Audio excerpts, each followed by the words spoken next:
What's up, ladies and gentlemen of the internet? It's that time of week again. I'm Wayne, as always, joined by Paul. I don't know why I did that. That's fine. I don't care. And we're gonna talk about some media stuff, because this is the Media Clash podcast, and we are going to talk about some video games, some movies, some TV, stuff like that, like we always do. So in the past couple of weeks, I have been just playing back through Midnight Suns. I just started a new game. Because there's a glitch that the DLC characters just show up unlocked in your new game plus. You don't have to unlock them. You don't have to play through the story. They just show up unlocked. And that was quite annoying. So I just started a new game. I've been playing some F1 22. Nothing else really. It's been Mardi Gras time, so I have been destroying myself at work to get crap done, and I'm still dealing with crap for the league. So that is what it is. And I've been watching Night Court, like I talked about last week. Like I said, not much has changed since last week. Mardi Gras has been... Yeah, Mardi Gras is just, like, I hate Mardi Gras. Yeah. I hate it almost as much as I hate professional sports. And then today I watched the first episode of Drive to Survive Season 5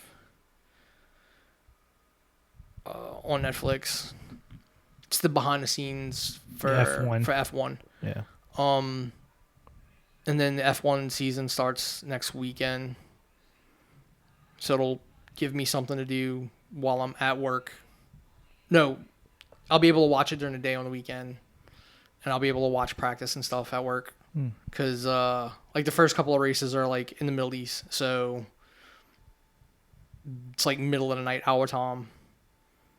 So I just watch it, the replay, during the day.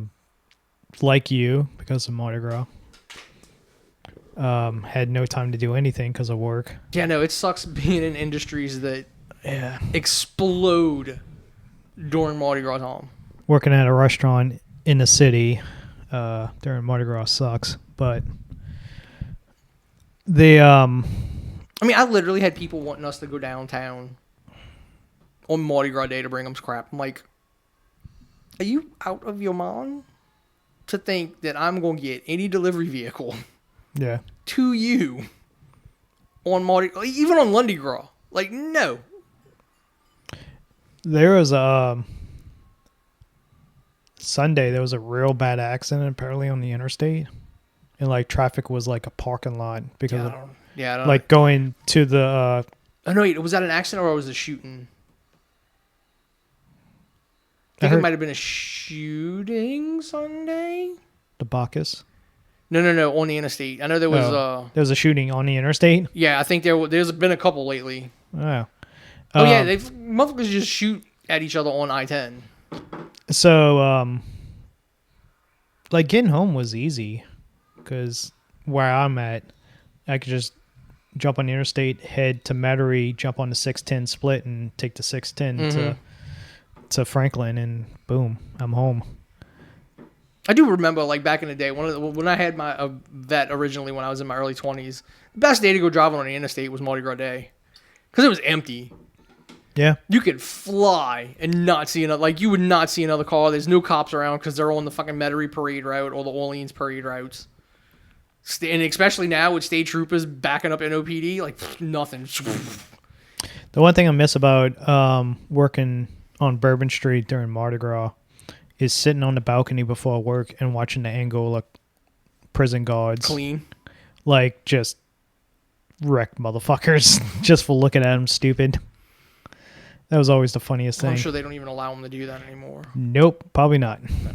No. So I haven't really watched anything. I've been playing a lot of games because a lot of games came out this past week and a half. I got farther into Hogwarts Legacy, which is actually a fun game. I know nothing about Harry Potter, that universe. don't really care about it, but there was nothing to play at the time, so it's actually quite fun. Like if you want a game, if you like RPGs and you like wasting over 100 hours doing stuff, this is your game. Between all the collectibles and side missions, and you get the broom, you haul ass on that map. I mean, it is a quintessential Western RPG, I think. Yeah. Which are basically just open world collectathons, your Far Cries, your Assassin's Creeds. Yeah, definitely that mold. And then Like a Dragon Ishin came out, and it's a remake of the game that came out, I think, in 2016. This game came out between Yakuza 0 and Yakuza 6. So it has that the Dragon engine. It's like one of the first Dragon engine games. Mm-hmm.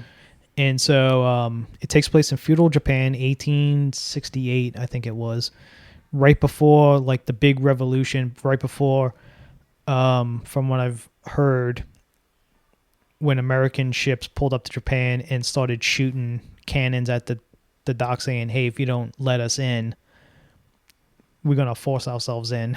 Was it us? I thought that was the Dutch. No, the Dutch came first. The Dutch came in like the 1600s. They were nice. They're the Dutch. Fucking Tommy Lee and all them.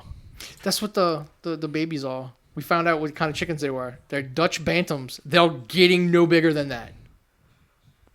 Oh, well, they're not eating chickens. No. They're crazy, run around. Looks like fucking roadrunners, like real roadrunners. Yeah, they literally, because they're built, they look, if they were purple. You drive home around 3 o'clock, 4 o'clock on... Teresa showed me the by the bridge. She took a picture of them. Dude, I seen the block before the bridge. There was like 6 of them. Then I got to the bridge, the foot of the bridge, and there was like another 5 or 6 of them there. She showed me pictures, like 2 roosters and like a gang of hens. Yeah. So because people buy them, don't know how to take care of them, so they just let them go. Mm-hmm. Oh, some crazy voodoo person was... Myra's so great. She takes care of herself. Trained her how to use a dog door. She uses a dog door to go in and out to lay her egg. No problem. So every character in this game is based on a real person during this time period. It's loosely based on real history. Mm-hmm. The rebellion, some major rebellion that happened. And they just took the characters, like Kiryu is the main character, but he's not known as Kiryu. Like, he's named after the original person. I mean, they're just basically, they look like the modern characters, but they're... The Yakuza games, they took those characters, they moved them in. It's like, all right, this person. It's basically like if they were just taking the cast of the Yakuza and... Yeah. Here, and they do this period piece. They do deep dives because it's like people from Zero is in it. Mm-hmm. People I don't remember from like 5 or 6 and all these other games are in this. Like it looks amazing too. Like it looks great for like rebuilding it and like the graphics and stuff like that. It's a Yakuza game. Like it's straight up a Yakuza game. Mm-hmm. It's got 4 different styles. Either you can play with your fist, just punching people. You can use a sword. You can use a gun. Or you can use a sword and a gun. So you can switch on the fly between 4 different styles. Or you can just play the whole game. The whole game playing one style. And there's like a little tree that you put orbs for different abilities, for different styles. And then you can just fucking just max out one style and just play that one style throughout the whole game if you wanted to. They added so much stuff. You can do fishing, farming, like you see, that's another reason why I haven't gotten into those new, like, I just do that. Like, I would never progress any further. That's like Ghost of Tsushima. I'm just like trying to find like the things to like unlock armor and crap. I'm like, that's the problem with never progress any further in the story. That's the problem with Hogwarts. I'm like doing all the sides. I've done like 5 of the main mission. I'm like level 20, mid 20s right now, and I have like really good loot and armor, cloaks and necklace, glasses and all this all stuff that random loot. And so at one point you can learn the dark arts, and you can do the light dark wizard. So you basically pick your path, what you want to do. Dark arts, there's like one spell. It's a one-hit kill on anything. Because I went to a battle. Because once you get the broom, I was just flying everywhere to unlock the map. All the different stuff. And I found a battle arena in the Dark Woods, whatever it's called.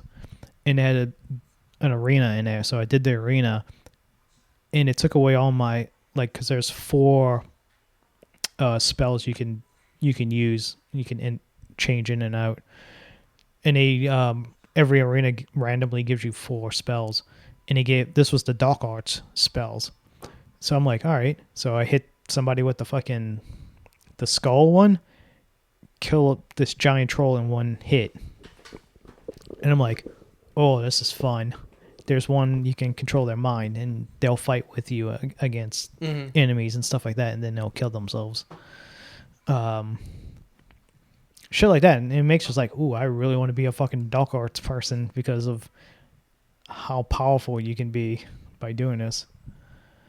And then, like a dragon, all I'm doing is like farming, fishing, building up. There's chicken racing, so you can do chicken racing. It's the typical stuff like in the past Yakuza games. Mahjong is in it, poker. Their version of chess. I forgot what it's called, Shingo or something like that. Yeah, I think so. I don't remember how it's pronounced. And like that, I'm on chapter 4.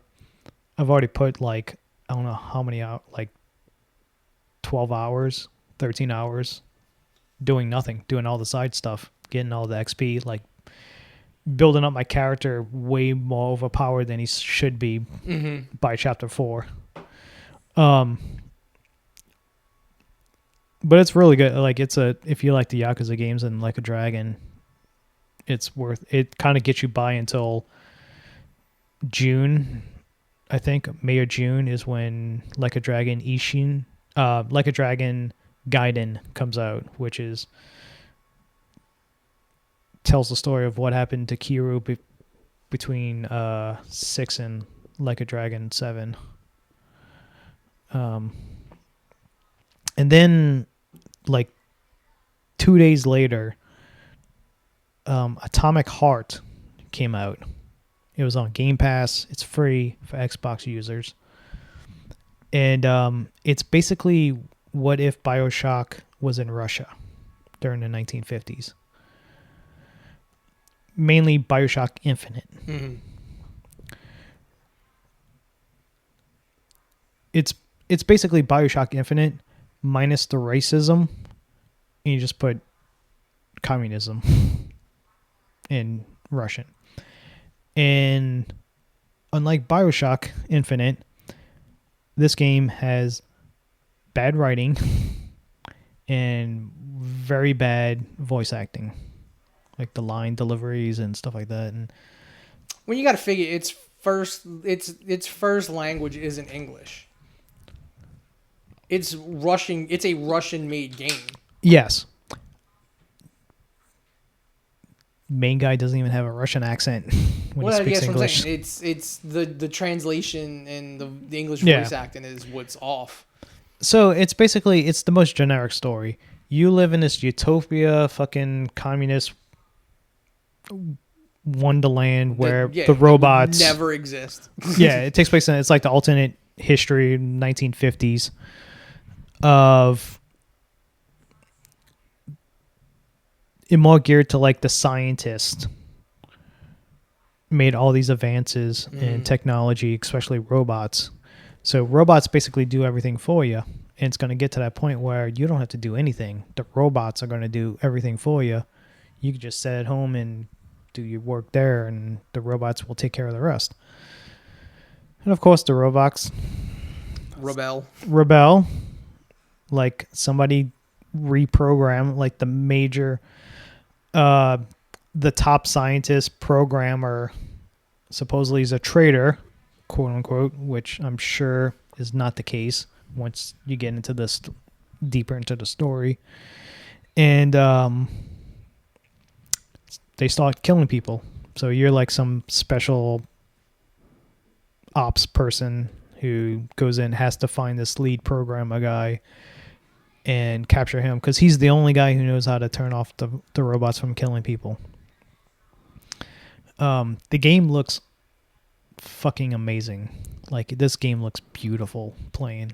It's kind of like the first time you play BioShock Infinite, which is a prime example because I think the same team that made the BioShock games made this game. No? Mm-mm. It's made in that style, but it's not the same. Because BioShock Infinite was an American team. Maybe American it was company. Judas. Is Judas the game the fucking BioShock team is making? Oh, Yes. Ken Levine is making a game called Judas. Yes. Is it Ken Levine? Yeah. Okay. And then everybody has this weird fetish about the twins, and I don't know. The only thing I've heard is like Ukraine wants Sony and Microsoft and Steam to ban it because it's Russian. because it's Russian property. Like, I don't know. Mm. And but I think it comes down to it because it's a Russian team, so the money's going to Russian. to, you know, and like anything, the Russian government is getting money out of it. What doesn't fucking go back to Russia somehow? I guess a good example, like you take BioShock Infinite and you take that game Prey, the one that took place on the moon. You combine that together, that's basically what this game is. It's a first-person shooter. You have BioShock-like elements, so you can shock people. You got a special glove that talks to you, and you talk back to it.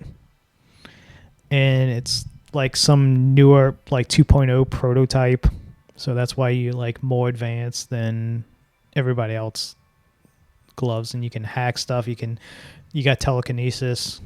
How awesome would it be if that game ended with like the dude, he just wakes up and he's in like this communist hellhole. It was all just a fever dream. So everybody who's bitching about the game, like, no, brother, the moral of the story is the dude was dreaming. He wakes up and he's doesn't work. Communism doesn't work. He wakes up and he's in rapture. There's always a man, there's always a girl, there's always a lighthouse. Yeah. God, those games are so fun. I love those games so much. I'm not an FPS person. To the point where I'm like, I don't know if I'm going to buy Lightfall right away. Like, I barely played the last season. And it's of Destiny, and I'm like, all the characters that I gave a damn about in the story, like, are all dying off. Like, they killed Cade, now they killed Rasputin, they got rid of the factions. I'm like,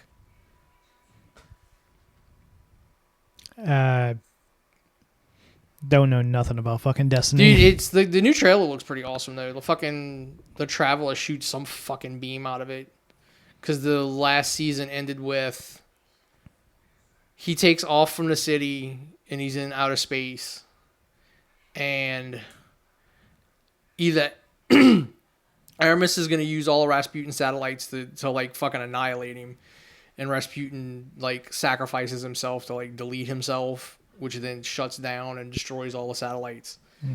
And the Traveler's out in orbit instead of above the city. And then the launch trailer for Lightfall, the fucking Black Pyramid fleet is like around Earth and there's like fucking dogfights and shit in orbit and crap.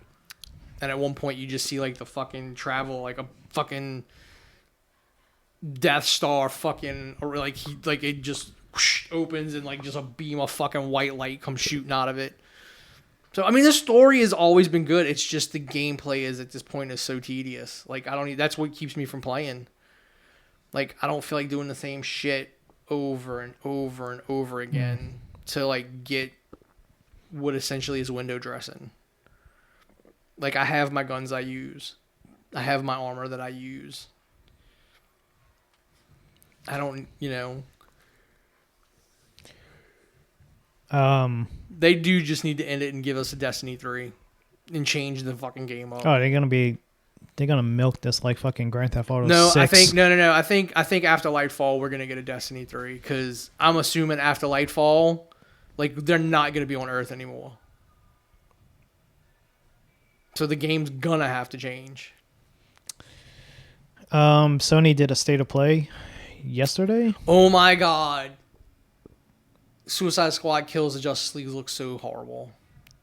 It's from what I watched when I got home. I watched the Everybody's the video. got a jetpack and they all shoot guns. Yeah. So I talked to my friend in Texas, and because he called me and told me had no idea the state of play was going on, and he's like, "Yeah, so basically, Suicide Squad is Crackdown." Yeah, like everybody's like, "Oh, didn't they learn their lessons from Avengers?" Like, dude, you know how long they've been working on this game? When they started working on this game, games as a service was a new thing. Yeah. So basically, it's a it's like the Avengers game. Yeah, Like it just looks better. Yeah. And I did like the ending, like the cutscene trailer that they were doing. That's what I'm sure the story is going to be Diana good. Yeah, Diana takes the Flash, wraps him in the lasso because he's under Brainiac's control, and he's like, how do we stop this? And it's like, kill us. You have to kill us all. So that's what I'm saying. Like, the story looks like it's good. And at one point, they chop off his finger. His finger got cut off by Boomerang in the last trailer. Yeah. Because he was unconscious, and he's like trying to hold him up on the wall, but he's got his boomerang in his hand. Yeah. So when he like pushes him up, like his hand comes down and it fucking slices his finger off. I mean, we got to buy the game because we got to support fucking Samoa Joe. He's King Shark. Oh, he's a mocap for King Shark? He's also the voice, I think. Also. Okay. I think, maybe. Yeah, no, that's why, I'm kind of looking forward to Twisted Metal. The VR, I had no idea. $600. Because it's all, like, whereas VR1 was, like, tethered, I don't think this one's going to be... This one has one wire. Yeah. It's not, like, four, I think my friend told me the original one had. And I don't think this one's got, like, the external processing brick. Yeah. It's all actually in the headset. I mean, if you buy a VR headset, you're competing with Oculus, which is just as expensive. It's supposedly you don't have the PlayStation. You don't need the camera. Move. Yeah, you don't. Yeah, controllers. You're gonna have actual controllers. Yeah. I don't think you're gonna need the camera. From what I've heard, certain games are like holy shit moments. That's what I'm saying. As long as they're like legit games, then I think it's kind of worth it. Like if it's just like VR, the first VR just had like a bunch of like experiences. There was no like legit AAA games. Yeah. The Beat Saber was always the number one selling game. That looks fun. On PlayStation. Yeah. Looks like for VR. Get a nice workout with yeah, the fucking like game. It was like this one is supposed to have legit games. There's gonna be like a legit like Horizon game. So Horizon's supposed to look amazing. Brad Shoemaker from Nextlander and Giant Bomb basically said within the first 10 minutes of playing No Man's Sky, he probably say, "Holy shit!" Yeah, because I mean, I'm assuming like I haven't played it since they did because they did a PS5 update and all that shit to it, and it's just I don't need to re-download this. But supposedly it looks fucking amazing now. Yeah, like graphically, I know they've been adding stuff to it since, and I mean, I played the shit out of that game when it first came out. They added a ton of stuff. Yeah, and that's but that's what a platform should be. Like, you can just keep adding to it. That's like a quintessential, like, this is a platform for stuff, not just a game. Because I think it won best, basically, comeback of the year award at the Video Game Awards, I think. A couple of years ago when they relaunched. Yeah. Yeah. So yeah, Resident Evil 4 got a whole bunch of trailers, and the demo is supposed to be coming out soon for it, and there's going to be Mercenaries mode, and something else, but apparently that looks great. And then the DICE Awards was last night.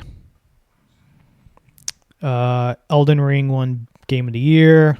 It won Best, basically RPG or Dark Souls-like game. God of War won Best Adventure Game, I think it was, the category. Mm-hmm. Chris Judge won Best Voice Actor. He promised to keep it short as soon as he got up there.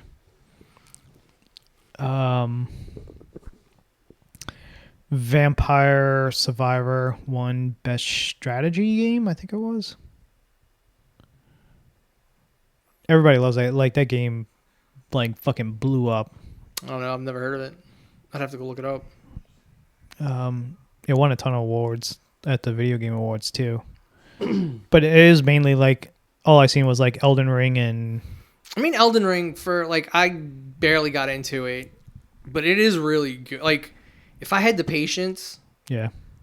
it would be an amazing game. I would rather that be... I just like the fact that you go into the world and you have nothing. Like, no indicators or whatever. I mean, it's every fucking Dark Souls game. But what I'm saying is, like, this is like this is bigger than every other Dark Souls game. Yeah. Like, give me a Division game like this where I wander into an apartment and I get a clue and I have to follow it that way without any indicators. Yeah, I would be all over that. Because then, as long as the city is like all these rooms, you can go in the fucking apartments and, you know. But that would be a massive fucking memory fucking. Supposedly sink. What the Matrix Online was supposed to be. Yeah. Every building you can go in. Mm-hmm. Well, that's like that new Division game that's coming out. I think is I think it's like a survival battle royal, but it's got a single. I don't know. I'm kind of. I signed up for like the beta when it comes out, and I usually get Ubisoft betas when I sign up for them. Yeah, basically Elden Ring and God of War was like flip-flopping on when, like, I think God of War won Best Art Direction, Best Story, which the story wasn't very good. So yeah, the only thing I watched was The Last of Us, that the latest episode that came out Sunday, which is very good. Next week, this coming episode is going to be the flashback DLC episode. How Ellie got bit and all this stuff. I'm surprised the internet hasn't thrown an uproar about the feminine hygiene products in the last episode. Yeah. Like they're up in arms about everything else, but not that. I'm like, y'all are hilarious what y'all will and won't complain about. The scene in the bedroom with the diary and Joel walks in, that was literally almost word for word from the game. But next week, Mandalorian comes back next Wednesday. Does it? Yeah, March 1st. So that might have been, you know what? That might have been why they double booked. Not this week, but last week they put up 2 episodes of Bad Batch. Wow. And then I'm thinking, okay, are they going on break or whatever? But then, like, the next week there was just a single episode. So, I mean, I've been watching that show every week. It is kind of like, I get it. They're doing episodes that are like character building, and, you know, I do kind of want them just to get to the fucking Clone Rebellion. Like, because clearly that something like that's got to be coming up. They Palpatine, it was hilarious because it's Palpatine basically played the fucking Senate again, the way he played Jar Jar. So he had this dude in charge of like the human recruitment, like the conscription that turned all the fucking clones into stormtroopers. Well, and the stormtroopers are just people in the Empire who joined the military. So he had this guy in charge of that program to like see if it'll work, see if it's feasible. They fucking destroy Kamino. Like, this dude goes to fucking Kamino and he gets the fucking clones to destroy their own home. Because they fucking just follow orders. So they destroy the fucking Kamino and then they fucking lie about it and say, oh, it was a really bad storms that destroyed the cities. And so basically, a couple of clones are just starting to have fucking... They're having, like... I love it when they show the clones just in normal life. They're like a clone bar. And there's like these two clones that are just sitting there at a bar and like they can't deal with... Like one of them just cannot deal with the fact that like we blew up our home. And the other one's like, we were following orders. Like, no, we can't... Like, we... And so now it's leading into like them questioning Order 66. And like all these... Rex is like getting these clones that are starting to question everything out. He goes and gets them out. So it comes down to it. They're trying to pass a bill in the Senate to, now that Kamino's destroyed and they can't make any more clones, they want to go full wide with the conscription program. And this senator's like, well, we need to take care of the clones and yada, yada, yada. And they find the evidence of the Empire destroying Kamino. And Palpatine basically like throws that dude under the bus and goes, this is why we need conscripts, because the clones will just follow orders without question, and we can't have that because we'll have another one rogue officer can destroy an entire planet. Like basically just fucking threw like, I'm like, that's some good writing. Like he just fucking under the fucking bus. That dude's like freaking like, wait. You told me. He's like fucking getting arrested and shit and like pulled out of the Senate. I'm like, old Palps. Fucking. You can't use Jedi mind trick and just make him force confess like he did it all himself. I think it comes across way more because he gets like they literally in the Senate they show like video of the Star Destroyers like fucking attacking and shit. Yeah. And then fucking Palpatine rises from the fucking bottom and fucking like alarm going all like he's a big fucking deal. The Emperor's fucking coming into the Senate chamber and shit. That was a big show. But it fucking like that fucking those politicians are stupid. But it shows like in Andor like you had politicians just were like they're too scared. Yeah, or the ones that would just fell for everything hook, line, and sinker. Yeah. Yeah, I don't think there's anything else. I'm going to try to see Cocaine Bear this weekend. Jeremy didn't like it. I haven't, like, him and Dan's fucking reviews for Ant-Man. I'm like, I don't know that I can, like. He liked it. Well, Dan likes it, but he's like, oh, it's not. I'm like, I don't know who Dan is. Dan Merle. Like, Jeremy's like, it's a good time if you're drunk, which is not a. Oh, was that his? Yeah. Oh. Like, that, I don't consider that I didn't watch his spoiler review to see what his nitpicks were, but I'm like, it's not a bad fucking, like, I do not understand the criticisms of that movie. I've seen some people hesitant about Cocaine Bear, like, after you watch the trailer, and they're like, man, somebody said it's like, man, I'm getting some Snakes on a Plane type vibe with this movie. Dude, what's her face said she's making a horror movie with comedy, like with a comedy in it. Yeah. So it's not intended to be serious. Like from what I watched I saw a little thing because what's her face is directing it. Elizabeth Banks. Yeah, and she's like, when it's scary and it's terrifying, like it is, like it's scary and terrifying when but otherwise it's a fucking comedy. Like, it's a fucking comedic like, as legit of story as it is a fucking funny situation. This fucking bear in real life consumed a shit ton of coke. Yeah, loosely based on... I mean, the bear fucking died soon after he ingested the coke, but again, like... what if he didn't? What happened in the... Like, we don't know how long he was alive. Like, this shit could have happened. Like, he could have went on a fucking bender. He could have went on a coke-fueled rage. Let's make a fucking horror movie and comedy out of it. Yeah. Like, this is what the great 80s fucking movies were. And you gotta support... This is Ray Liotta's last movie, I think. Probably so, yeah. Probably. Oh, the no, cast is- actually, no. Whatever he was filming at the time of his death in Costa Rica, I think it was. Yeah. That would be his last. Whatever, like, dude, the cast it's got a pretty fucking good cast in it.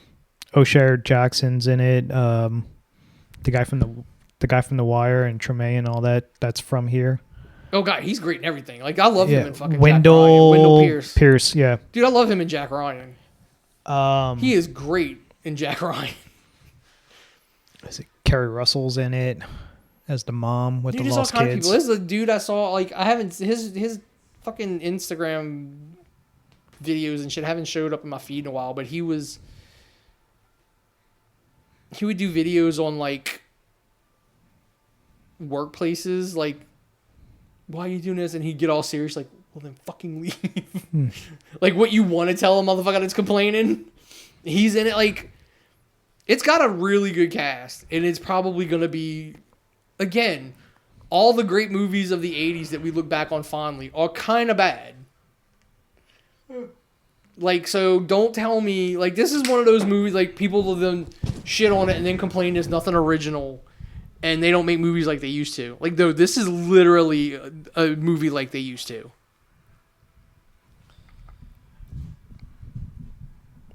Just like Snakes on a Plane, as stupid as it was a movie like they used to make. I didn't watch it. Deep Blue Sea. I did watch that. And that wasn't that bad of a movie. No. The Samuel L. Jackson bit was a little over the top, but all those old movies like that would have that one thing for the big laugh. Mainly, a lot of those films make the money it does simply because of the trailer. Yeah. You put all the fucking over the top shit in the trailer to get people hooked, like Cocaine Bear or Snakes on a Plane. You just have Samuel L. Jackson yelling. Snakes on a Plane had great marketing though too. That fucking phone number you could call. It was great. Also this week, you had 2 great trailers come out that I'm very excited for. I didn't get to fully watch the one you sent me today. It did look interesting because I'm like, oh, it's a period. It's like when it starts, I'm like, oh, it's an Old West period piece. And then I saw the Nazis. I'm like, what the fuck? Because I didn't get to watch it with the sound. Even the bit I did watch with the sound on. Okay. So I'm like, what the? Because I'm like, I work and I'm dealing with like 3 people. I'm like, looking at it, I'm like, what the fuck is this? So there's a movie in May's going to be a very good month because I think this comes out in May too. It's called Sisu, Sisu. It's the lead actor's name. Mm-hmm. And it's basically this Finnish person is digging for gold. He finds this massive chunk of gold, and he digs it out, and the little caption comes up: 536 miles to the next bank. Yeah. So he's on horseback, got his dog, looks like a little poodle, like one. Yeah, it's not a prissy poodle. It's just one of those like. It might not even be a poodle. It might be called something else. It's some kind a of terrier. doodle. Fuck. What's it called?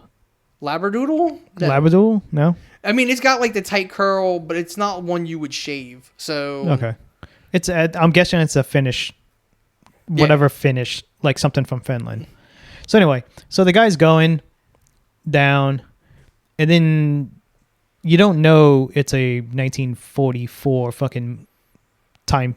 Because it looks like a Western. Yeah, Western, or it could be fucking present day. And then here comes the Nazis the opposite way. They stop him. They take him off his horse. They check his property. Oh my God, look at all this gold. And this is 1944. So this is like towards the end of the fucking. Yeah.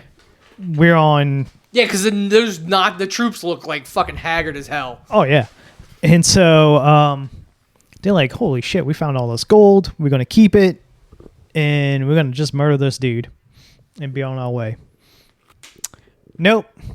Because this is made by the team that made John Wick. Meaning, I'm guessing this is the stunt people This is like Nobody or the Mads Mikkelsen movie that we watched. Riders of Justice. Is it Rider of Justice? Yeah, Riders of Justice. Yeah. And which really did not have that much. I love that movie though. it's a great movie. It's so good. Mads Mikkelsen was so good in that Oh, movie. because some little bitch wanted a fucking bike. Yeah. That's literally the entire reason that movie took place. Because some little girl wanted a fucking bicycle, a blue bicycle. And so the Nazi's about to execute him, and he just literally fucking comes around with his knife, puts Right it through that motherfucker's head. right through his head, like the fucking arrow that you put on that looked like you got shot through an arrow. The what's his face? Steve Martin. Yes, the Steve Martin arrow through the head gag. So he murks all these people. So as the trailer, it's just him killing people. This is what the trailer is. At one point, there's this fog. It's like the it was a fog of war. Nazi people can't see what's going on. So the lone fucking person's walking ahead of the rest of the Nazi people. Like he's the unfortunate sacrificial lamb who's going into Take point. So right before he gets to the fog, you see this thing coming across the sky about to hit him. The motherfucker threw a landmine at the Nazi dude, hits him dead in the face, blows him up instantly. See, that's the kind of great shit you get when you let stunt and action people just make a movie. It's like the easiest concept. It's literally John Wick. You fucking you mess with the wrong guy. The guy just wanted to be alone, just wanted to do his own thing, but you had to fucking... That's why I'm all for like John Wick, Nobody, and if this movie's like this is like a prequel. This is his fucking ancestor, like John Wick's grandpa or something. Like yeah, that. this is something like it all like you connect all this in this fucking universe, all of them, like we did with Nobody. Mm-hmm. Because he was a clean so he was just a clean he wasn't an assassin. He was a cleanup specialist. Yeah, like he went in after the fact and... So you send... Like, Nobody is a prequel to John Wick. John Wick gets sent in because he's still an assassin dude to kill fucking Odenkirk's character. Mm-hmm. And then they get fucking played... Like, the Russian... I forgot how we fucking mapped this out. And then he falls in love with the girl. He can't... How is it? No, he gets double-crossed by the Russians... John Wick, and then him and Bob Odenkirk team up, and then afterwards that's when he meets the fucking his wife, and they end up getting married, and she dies, and he retires. So you can have this dude as the grandpa who came to America to get away from the and so Christopher Lloyd could be somehow tied into this too, because he's the one who trained Bob Odenkirk and the RZA. So, I mean, you could literally have Christopher Lloyd be this dude's son. Yeah. Yeah, you could. Because, I mean, you would technically no. So, because you didn't hear with the sound, they kind of, like, there's these girls who's, I'm guessing, is Nazi prisoners. And they basically... They do voiceover work telling you his backstory. It's like, listen, this dude was a Finnish special ops. He is a badass motherfucker. Well, the Nazis came to his town, murdered everybody, set the whole town ablaze, killed his family. So now he's just wandering alone by himself. He could still have gotten busy he could still get busy at some point after the movie and... I was talking to my dad about Degeneration Sunday, and technically, like, I go by Gen X. I'm the last year I was born in 1980, so I'm the last year of a Generation X. And technically, if you go by years, my dad's also Generation X, because he would be 1961. But technically, if you want to go by generation to generation, my dad would be considered a boomer, because he is the direct child of a World War II vet. So he is the child of the silent generation, which would make him a boomer. which would then make me Gen X, technically would make my sister, if you were to go in order, Generation Y. Generation X, because we would still be the greatest generation boomer, Gen X, than millennial, even though technically she's born in the millennial timeline and she's a millennial. Yeah. But if you were to just go from generation giving birth to the next generation, like, I mean, it kind of doesn't work at this point because we're past the millennium. Because any kid of mine would be if you follow, would be like, no, you're not a millennial. Yeah. There's a part in the trailer where the Nazis all roll up. Because I'm guessing there's just like one Nazi dude who's going to want revenge. Like he's the main bad guy that's going after him. And they roll up on this minefield and he's like, how many landmines are out there? He's like, all of them. And it's the fog of war thing. So he's like, he looks back and is like, all right, you and you go. So these two fucking sacrificial lambs have to like go into the fog with this, holding their gun, shaking, going through this landmine, trying to find them. And then like the one on the left hits a landmine, blows up. The one on the right hits a landmine, blows up. Like the movie looks so fucking good because it's just mindless action. I mean, that's why Nobody was so good. Like, Nobody was like, first time you watch the trailer for Riders of Justice, and it's all the fucking Mads Mikkelsen action scenes and stuff like that, him being a badass. You're like, oh yes, this is gonna be so good. Once again, you fucked with the wrong guy. I mean, what's sad is like, so Riders of Justice is a very American kind of movie. Like, if you were to go stereotypical American badass, Yeah. Riders of Justice, very stereotypical American badass, not an American movie. This would be, I would consider like this the very stereotypical American, but it's not an American movie. It's not an American protagonist. Like, I do like we're given the, like, no, there's badasses out there other than, you know, American Special Forces. Not everybody has to look like Sylvester Stallone and Arnold Schwarzenegger. Not everybody is Rambo and Commando. Speaking of Rambo, I completely forgot how awesome that fucking Rambo film was. The remake. Well, the last one or the one before it? The one before it. When he's still in Cambodia, whatever. Yeah. That movie is really good. That last fucking 30 minutes, 40 minutes when he's just annihilating. Like, the only thing that takes you out of it is the digital blood. Yes. Like, that's the only bad part of that movie is, like, the digital blood. I can see how originally that script was daughter gets taken by cartel. He has to go down and kill the fucking cartel to get his daughter back. I mean, the which I guess turned into the next one. The last one, yeah. The last one, yeah. And that one wasn't bad. I mean, she's still, like, fucking... No, I'm sorry. Britney Spears, his daughter, was doing missionary work overseas and gets captured by like some like guerrilla faction. The last one wasn't bad. Like, it just, I wish it would have been more of like a family connection, not just the people that like his family let live and run the ranch, I guess, after his parents died. Because they don't tell you if his parents are still alive when he finally gets back.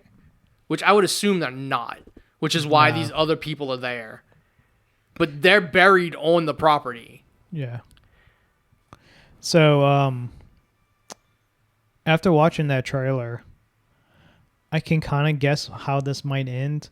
Like, because it's like, oh, he has nothing left. His family's dead. His town's gone. It's just him and his dog. Mm-hmm. And then you have all these female prisoners, I'm guessing Jewish. Probably. Prisoners.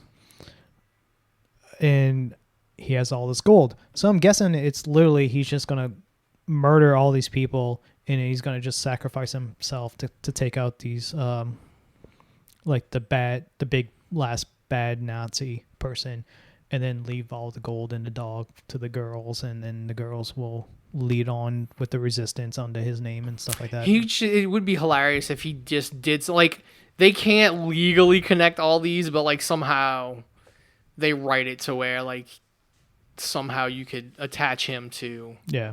like the Continental or John Wick. Speaking of which, John Wick 4 is going to be 2 hours and 30 minutes. I just want to see Keanu 240. Reeves fight fucking Danny Young. Donnie Yen. Donnie Yang. Like that's literally we're finally getting to a movie and all right, now I can honestly believe somebody's gonna actually be able to fucking whoop up on. So that fucking trailer, that new trailer that came out for John Wick 4, I was like, Jesus Christ, dude. I don't think I've actually sat and watched. I mean, I've seen it, but I haven't actually sat and watched it. God, they just do so much. Like, he's on horseback fighting people. Yeah, because they still like that whole. That was the biggest part of the third one I didn't like was the fucking Middle East. Yeah, that kind of like stupid. Like somehow trying to make it like Assassin's Creed. Of course, you put him out in the fucking desert, and it's like randomly he fucking giant Sahara. He randomly finds like this one tent. Well, I mean, that's who he was looking for. Yeah, where the assassin person. But you're in the fucking middle of Sahara. Yeah, I mean, I think that was just like too like we don't need to go Assassin's Creed with this. This didn't need to like go back to like fucking. Apparently has Halle Berry's German Shepherd. He's still talking to Ian McShane. Mm-hmm. I mean, the whole thing with the whole bit with that one and that third one was like Ian McShane's on his side, but he wants to still keep his position. Yeah, he had to save. He had to save face and that to keep his authority, and that's really the only reason John's alive is because Ian McShane is still in. Yeah. It's still that fucking suit technology. I mean, it's just Kevlar weave. It's just so. Here's the thing. Yes, because they make stab-proof crap. It's not. So here's bulletproof. Here's my thing. You just made a fucking suit that's bulletproof that you could get shot hundreds of times and not fucking. Yeah, that's the only thing. There's no impact. None of them feel impacts. That's my issue with it. Why not dress head to fucking toe, completely covered in this shit? You're unstoppable. Yeah. Because even when he does this, like, it should still just fucking... Yeah. Like, that's the... I mean, it's part of the world building and the lore. It's just... Oh, to go back to the trailer, there's one scene in the trailer where the motherfucker's got a Gatling gun pointed at him in the middle of the field. And literally he has the Wonder Woman shield and he's just holding it, getting pushed back by the fucking, this giant Gatling gun that's fucking shooting at him. The movie looks so good. And then the other trailer that's looks fucking great is Burt Kesher's The Machine. Oh my god, that's a great premise for a movie. Let's do a sequel to his fucking story. We'll do flashbacks to the story, but we'll make a fucking sequel. So I seen the teaser trailer first. Before the full trailer, the Red Band trailer came out. I'm like, all right, so they just made a fucking movie about the machine. Like, I wonder why it took so long to make a movie about this. I don't know. And then they released the Red Band trailer of like the actual story. And I'm like, holy shit, this is actually a good story. Mm-hmm. And it fits perfectly. Fucking Luke Skywalker's doing speed. It's so great. And it's like even the guy who they got to play Burt young Burt sounds and looks like Burt. Mm-hmm. And because I watched that trailer, like a lot of his stuff started popping up on my YouTube of especially the machine stuff. So I watched like the first time he told Rogan on the Rogan's podcast back when Rogan used to do it like out of his fucking because that's where he blew up at. That appearance on Rogan telling that story is what blew him up. Because dude, that was the comedy show we were going to the night the fucking lockdown happened. Yeah. So Rogan was doing a podcast like from his fucking kitchen, from his living room. And literally everybody on his chat was like, you gotta ask him about the machine. He's like, what the fuck is this? Everybody wants me to ask you about the machine. And then Burt tells us, and this is like at the very end of the of his podcast. And then that was 8 years ago, according to the trailer. And exploded and he became the Machine. I love it. It's like he's at his fucking birthday party for his kids and he like Machine. He's like, dude, I'm not right now, not right now. And so Mark Hamill doing the Joker voice almost. Dude, that movie's gonna be so awesome. Oh, Oh my god, you got to find the clip. It'll eventually pop up. Him and Tom Segura, and I don't understand the pretext to this clip. I don't know why he bought Bert this, but he bought him one of Hitler's teacups. really? Yes, he gives it to him, and Bert is dying. Like, he's having trouble breathing. He's laughing so hard. Oh, it is fucking hilarious. And then he gives him, like, this bust of himself, and, like, Bert is dying. It's so fucking hilarious. He's like... Is it Two Bears, One Cave? Yeah, it was one of those episodes. And he's like... Okay. He, like, literally gives him this teacup, and he's like, look at it. And he goes, it's the Fuhrer's teacup. Like, Adolf Hitler drank out of that, and he's just like, he doesn't know how to react. He's like, I should hate this. So, there was a clip I seen recently on Two Bears and One. It was just him. Tom wasn't there. And, so, he had a female comedian on who I didn't, that he's friends with, and she had no idea about the Machine. She had nothing. She thought it was a fucking joke, like he was joking. It's like, oh yeah, I robbed a train in Russia with the Russian mob, and she's like, okay, yeah, whatever. And he's like, no, that's why people call me the Machine and all this other stuff. She had no idea. Like when he realizes like she really doesn't know any of this, she's not joking. He couldn't breathe. He was laughing so hard. Like, you're the one person that doesn't know the Machine story. So funny. Like he had that show. He had like Stone Cold on. He had a couple shows. He had Bert versus the World. Yeah, no, this one was not. I mean, it was a few years ago, but he had like fucking Stone Cold and a couple other people. It was so funny. His Hot Ones episode was great. I want to go on Hot Ones just so I can be like, this is nothing.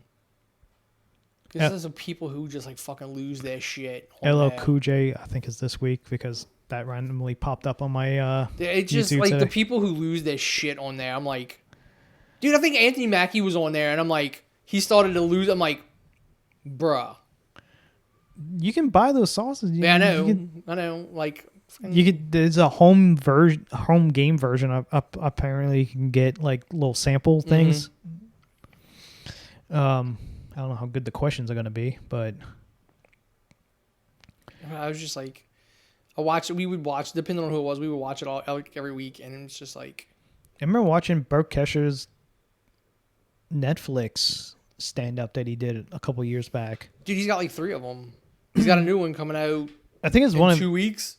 I think on the 14th, I think. Yeah, I think it's like his first one which would be the Machine. Yeah, the Machine, where he basically tells the story. Yeah. Because that's how he ended his show. Like, he told that one again. He told the Machine story. Yeah, apparently.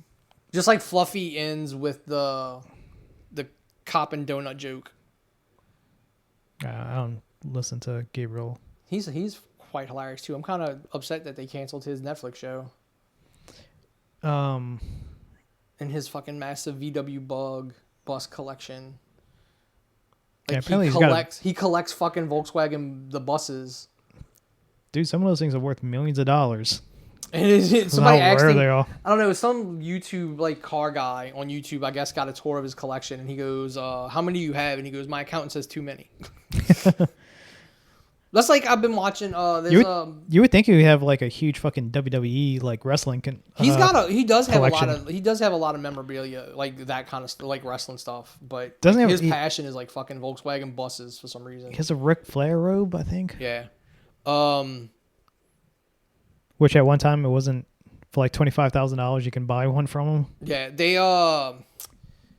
one of the car channels I watch, they do like what is the collection's worth. They couldn't even do all of Jay's because his collection's so massive. So they just picked out like the most interesting and expensive. Like each one of them picked out 5 cars that they thought were interesting to do. Jay Leno. Yeah, because his collection's so huge, they couldn't. Like it would take too long to like literally value. Oh, it'd be the same for like Seinfeld. Jay Leno's collection's way bigger than Seinfeld's. Seinfeld? Seinfeld collects Porsches. He has a Seinfeld has his own parking garage just for his cars. Dude, Jay Leno has a fucking warehouse. Like multiple warehouses. Jay Leno's fucking collection is massive. But again, Seinfeld collects most of his collection is Porsches. Like he's a Porsche person for some reason. But yeah, like fucking Leno's got a fucking $20 million fucking McLaren F1. Like he's got like ridiculous cars. He must have made a shit ton of money off of the Tonight Show. He did. Because that's all he did. He did. And then like he didn't pay that much. The McLaren when it came out was like 1.2. But it's now because they only made so many of them, it's worth like $20 million.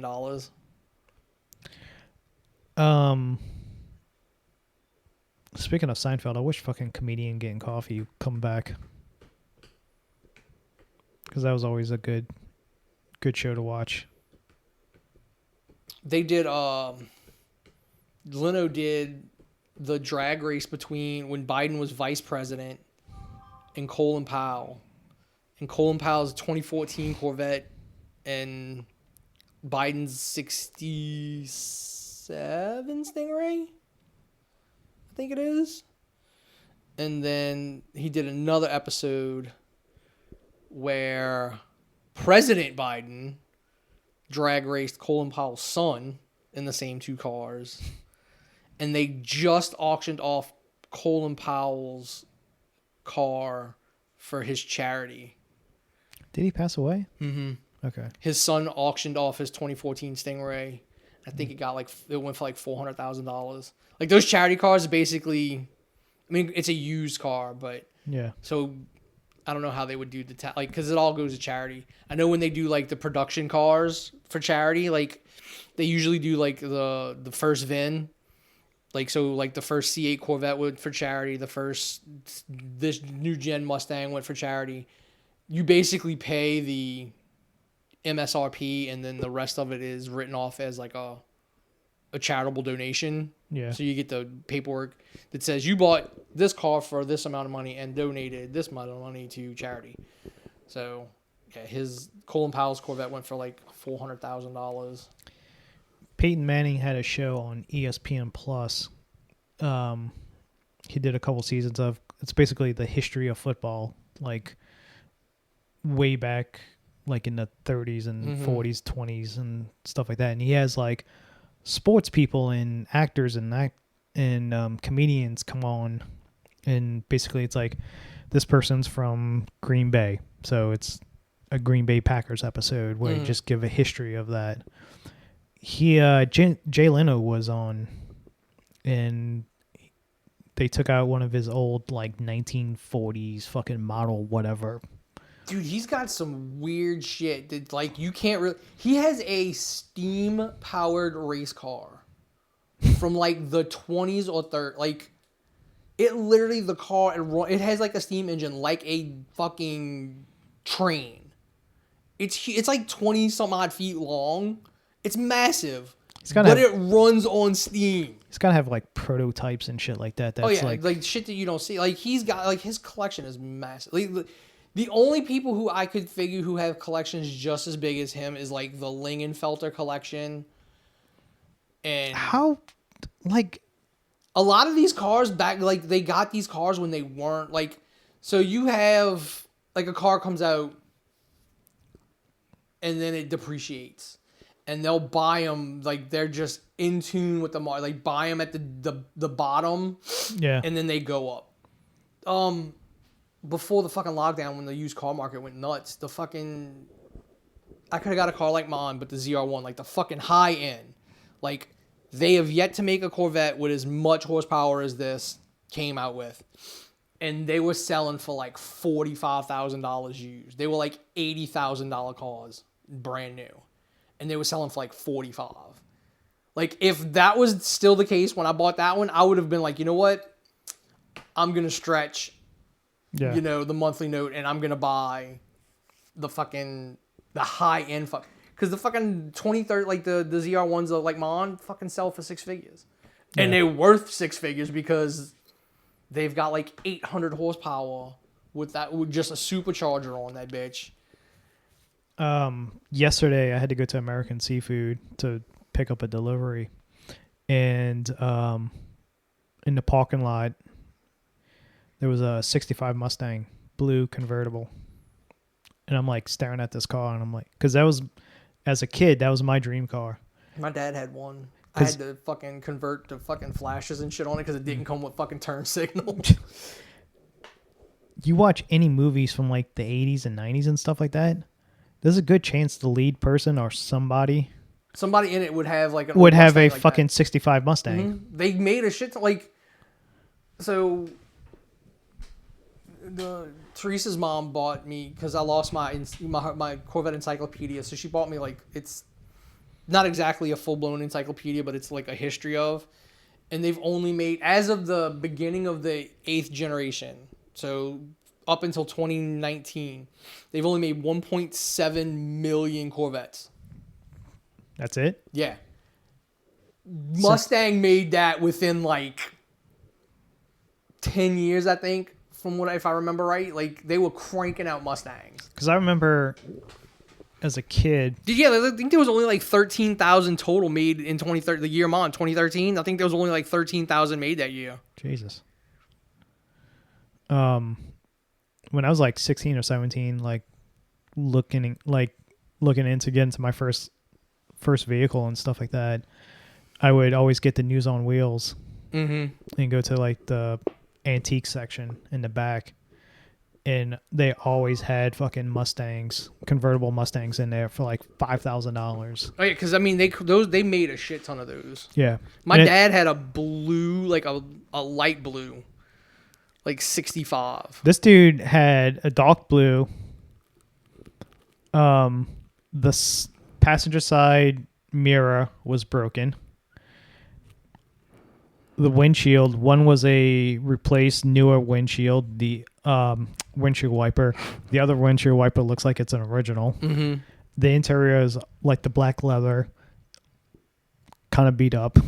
Like, this car looks rough. You can see the rust on the frame and stuff like that. It's not on show, but still, like, I mean, you can probably still find them relatively cheap. oh, I'm sure you can find it cheap. You just need to be able to be able to keep them running.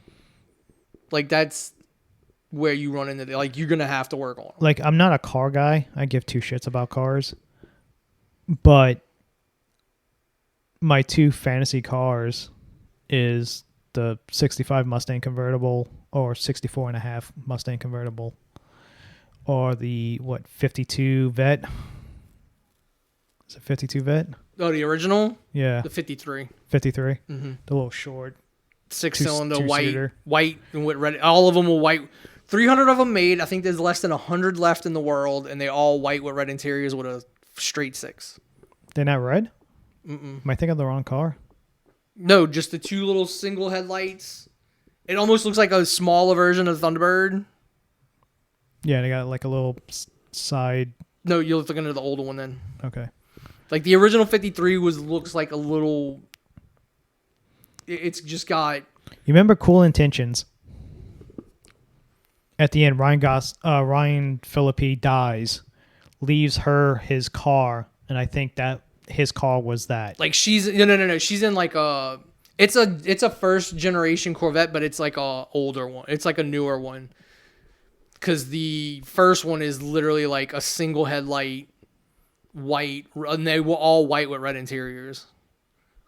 But if you're thinking of one that has like the dent, like the groove in the side, it's like you're talking like a. I'm talking that. Yeah, that's like a 55, 56? No, this is a 52. 50. No,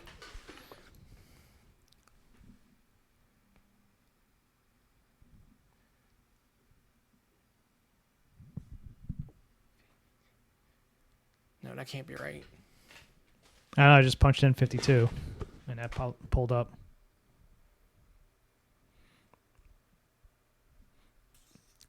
I'm ashamed I don't know this off the top No, of my head. this is 52 years old, so it's 1959. Yeah. The 53 was the first year. And Dude, look how great that is. Like Yeah. a solid black one. Dude, Lucifer drives a solid black one. Yeah, exactly. Yeah. Yeah, I forgot about that. Yeah, he does. And I'm telling you, if I hit the lottery, that's like that would be my big purchase. Like I would have one of every generation, that's only and not even the ones that everybody like. I just want one I mean, of every generation. for being a 59 vet, it's still relatively cheap. Like it's under 100,000. I mean, depending on where you get it, and It could be like 60,000, 50,000. depending on the restoration, if it's restored. How much of it's original, Yeah. low miles. But yeah, dude, I would love to fucking be cruising And around. then in what you that. do is you fucking LS swap that bitch, and it runs forever. Like you swap that bitch out with a fucking motor that's in Mon. That motor Yeah. in Mon, as long as it's taken care of, will never die. That's why people LS swap Fords. Like they will take a Mustang and put an LS in it and be like, it's not gonna die. See, if I was a richer man, I would buy 2 vehicles and have a SUV that would be like my daily whatever, and then I would have a 65 fucking convertible Mustang or some type of fucking muscle car Mustang convertible, just to cruise around in. I went to buy the lot today to check the mail, and I pull up to the corner. I come out the street, I take a left, and I'm getting ready to turn on Genie, whatever you want to fucking call it. And there's these kids that usually play at the end of the street, and I see him yelling something, but I got like the radio cranked and shit. So I turn it on, I'm like, "What you said?" He's like, "Rev it." Oh. I should have just put it in neutral and fucking gunned it, but I put it in drive, so it hit the rev limiter, but it still went, "Rah, pa, pa, pa, pa, pa." And they're like, fucking freaking out and jumping back. I mean, that car does. I mean, you've been in it. It does get loud. When you hit it, it does get loud. Yeah, That's why, I mean, I do have to keep the radio fucking cranked. I keep my fucking radio cranked. My radio, I can't hear like, fucking nothing because when I'm outside. on the interstate and I fucking gun it, I'm like, Uh-huh. the fucking radio, the fucking exhaust drowns out the radio. See, I can't drive or ride in your cars are too fucking low to the ground. Dude, and hers feels so high after I get, if I get Yeah. like out of Mon into hers feels so much higher than Mon. Granted, if you look at it, hers looks like it's twice the size as Mon. Yeah, you're getting in your car. Oh yeah, you It was, basically, I was you gotta almost sitting on the you gotta ground. you're sitting on it, like it's literally that, like from my middle finger to my thumb, like that's how far it is off the ground. God, in this city with these potholes. I know. I need to go get. I need to go get new tires, and I need to get a new front driver side rim because that rim keeps leaking air, and that's the side that keeps scraping because the rim's not holding air. Like on a bad day, I gotta fill that bitch twice. I gotta fill it before I leave here, and I gotta fill it before I leave work. So it's like today, I filled it before I left to go to I had a doctor's appointment today, and I was able, like, when I left the doctor at like about almost 12, I was able to make it to work. But then when I went to go leave, that bitch had 20 pounds of air in it, and I like had to go fucking put air in it to get home. And it does the fucking way I take home from work. Coming up fucking Franklin, going over, like even when I slowed the fucking bridge going over there by the Eagle's Nest, I fucking slow down to like 5. Fuck. Yeah. And it's not the car itself scraping; it's the fucking wind dam underneath the lip. Yeah. It's that plastic, like all fucking cars have them. But that's what's fucking scraping every time I fucking go over something. I'm like, God damn it! I need my fucking rim. The rim on my car is like $500 fucking bucks. Of course. Maybe Ryan Phillippe at the end of the movie had a Porsche, like one of those old. No, fucking he Porsches. was driving the James Dean Porsche. That's it. Yeah. He was driving the silver the is it- cursed. Yeah, I'm trying to remember. Is it a 318? I don't know. But yeah, that's what he was driving. Yeah, and Which- it leaves it to her. Yeah, I'm assuming probably. I don't know. For Hollywood, it might have been a real one because those are pretty expensive Porsches now. I'm sure it's probably a kit, like some. They do make. There is a if you watch Hoovie's got one. He's got a like a replica, Yeah. and it's got a Subaru engine in it. And he paid like $30,000 for it, but it looks like it's perfect. Like it looks just like it. It just doesn't have Porsche badges on it. I forgot who owns the fucking actual car. James Dean's car. Yeah, I don't know. That's a guy. That's fucking. And what's crazy is like you can't put a value on it because it's only going to be as valuable as the person who's willing to buy it. Yeah. Because clearly it's going to be sitting in a warehouse somewhere wrecked. It's not restored. I think it's in a museum somewhere. Like, yeah, like that would to me, like that's something you buy, put in a museum, and you don't fix it. Like this is what it, like he died in this car. Oh, no, you never fix it. You leave it exactly the way it is. And apparently it's like the curse thing of like the tow truck driver fucking got crushed. Because of like something snapped when he was trying to load it up, or he cut himself like super bad. Yeah, I forgot. There was like I remember watching a video of like cursed Hollywood. We need to make a list and do episodes on those crazy things like we've done from time to time. The conspiracy episode. Yeah, just do crazy. I miss good conspiracies, not these stupid ones that people believe nowadays. Like, give me the Hollow Earth theory and all those great fucking conspiracy theories. Oh, you would love the Y Files, like on YouTube. Like, go watch that. Because it's got a lot of conspiracy theories like I've never heard of. That was very interesting. Dude, I remember, like I've said it before, like after Katrina, I was in Walmart and there was just like that fucking book, and it wasn't in the book section. It was just somebody had it and they dropped it off by the register, and it was like a book of conspiracy theories. I was like, dude, I don't even know what. Like, it must have got destroyed in the tornado because I know I did. I had it because I had showed it to her because it had like. Conspiracy theories on fucking Nirvana. We had it when we did that episode. Yeah, we was reading. Yeah, we were reading out of that book. I book. have no idea. Like it's like I think all those books that were in the office are just gone. Yeah, because we was flipping through the pages, reading conspiracy theories. But yeah, I mean, the past few weeks have just been crazy. That's why we haven't been there, and I'm still going back and forth with the doctor. So. Yeah, hopefully now Mardi Gras is over, we can actually have time. Not come home and be like fucking tired as all hell. And then figure out what the hell's gonna go on with the rest of the stuff. I mean, clearly, like I don't know if anybody's like, I've been broadcasting just my drive home because I can to fucking test the cameras. So this is basically just hooked up to the cell phone. And I can just stream straight using the data on the phone. So I fucking stream from anywhere at this point. Yeah. Just do stuff. But hopefully we'll have a permanent studio in like the next 6 months. And it'll be so much easier to just pick a day and do it that way. That's going to be that when that shit starts, that's going to be a fucking headache too. They're building that house over there. Like the same company's building a house across the street. They are flying. Once that foundation settled and set, it is flying. How high y'all going to be raised? 3 feet. So if you go run over there and look, like her house is like, I'm assuming our foundation is going to look just like hers. Okay. Where, I don't know if they filled in with cement around because they left the pylons like 3 feet up. Then I guess they laid all the pipes and they filled it with sand, and then they sucked the sand. I don't know if they sucked the sand out and filled it up with cement, but it looks like a solid fucking cement brick. Yeah. Which is gonna suck if anything ever breaks. Yeah, trying to get to it. Yeah. But I don't know if that's how they do it. We still got to go back to them. I'm gonna ask them how the foundation's gonna work. You might have to not have a solid foundation, but have like, I guess.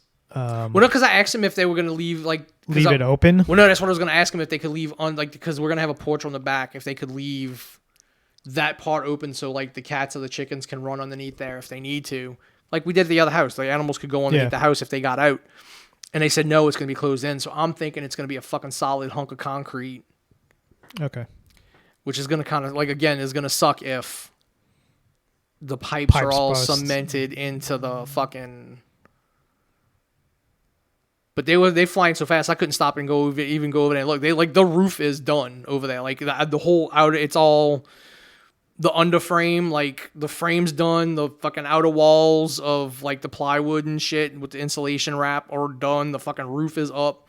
Like I guess the foundations take time to settle, or I don't know if she was taking her time picking interior. Like, but once they started fucking working.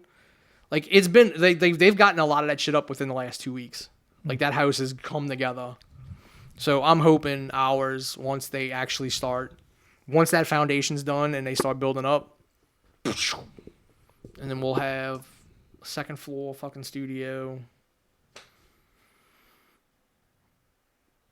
to do this and not have to worry about fucking this temporary bullshit. I can fucking actually put a set up there, with, permanent, I say in air quotes, fucking setup.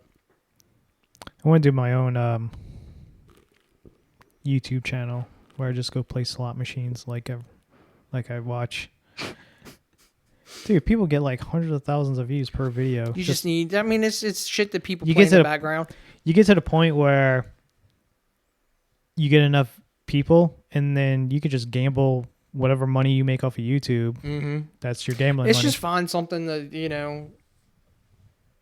I don't know, my fucking anxiety and shit over it has just been fucking eating at me to do shit, like when I'm doing shit. So, I don't know. I don't know if I'm ever going to find the fucking willpower to fucking do anything. I don't know, maybe, I think I'm going to document the house being built. I need to go over there and, I want to do like, talk about the tornado and shit and all the crap that's been going on before in the lot before they start building. Universal Studios in California, Nintendo Land opened. I think in either California. Florida. No, it's gotta be Florida. Florida, I'm sorry. I gotta figure out where we're gonna go next Mardi Gras, because fucking Mardi Gras is on our fucking anniversary. Is it that early? Yep. Jesus Christ, February dude. fucking 13th next year. Oh, you want to hear a great conspiracy that I found out on the Y Files? Mm-hmm. Apparently, the Dark Ages, that was made up. Oh God. The fucking Pope and Constantine, like one of the emperors, got together and were like, "Hey man, we got to fix these calendars and all this other stuff," and because there's was some conqueror person, starts with a C. I can't remember his name now. Fuck, what's his name? Anyway, he lived during those times, and it's like there's no real record of him. There's no real evidence that this person actually existed. And then it's like you look at technology. But where was he where in the world was he a conqueror? I think he was like one of the like huge fucking early Roman emperors at the time. And so Dark Ages happened, but before the Dark Ages, it's like look at all this, the art and the science and all this stuff was going on. That's pretty much why it's called the Dark Ages, though, because the fucking church took over and then Western Europe and fucking put everything like, no, you can't do this, you can't do that, and then everything like degressed. Mm-hmm. That's what happens when the church takes over. And so, and then that happened. So people were like, yeah, there was like some big conspiracy that the Pope at the time wanted to fix the calendar because they wanted to make the Roman calendar as like the global calendar. The European. That happened naturally because the Roman Empire split into two. Yeah, it's like it's a weird. Yeah, Fucking, that's easily because you had the no, Holy. you can easily pick it Yeah, apart. you had because the Holy Roman Empire, which was in Constantinople, and then you had the basically what was controlled by the Vatican.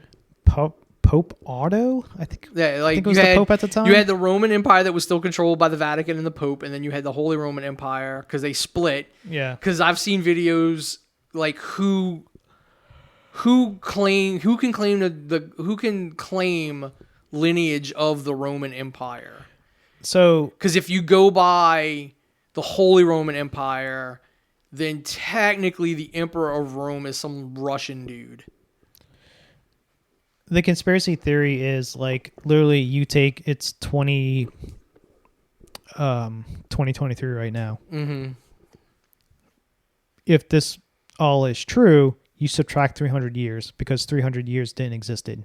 They fast forward, they changed the calendars 300 years. And so so technically we're like the 1700s right now. That's so dumb. That's people who just 1723. That's people who just refuse to learn no science. Like you could literally astrophysicists are like, dude, I can turn the sky back like fucking Khonshu did. I can show you exactly what the sky looked like at any point in time. Yeah. Because Neil deGrasse Tyson answered like, what would happen if we didn't have leap years? I think, or it was either leap years or time zones. He goes, if you honestly celebrated a year like it should be done, you'd celebrate at like the middle of the day all around the world at once. At the same time, everywhere on the planet at once is how it should be celebrated.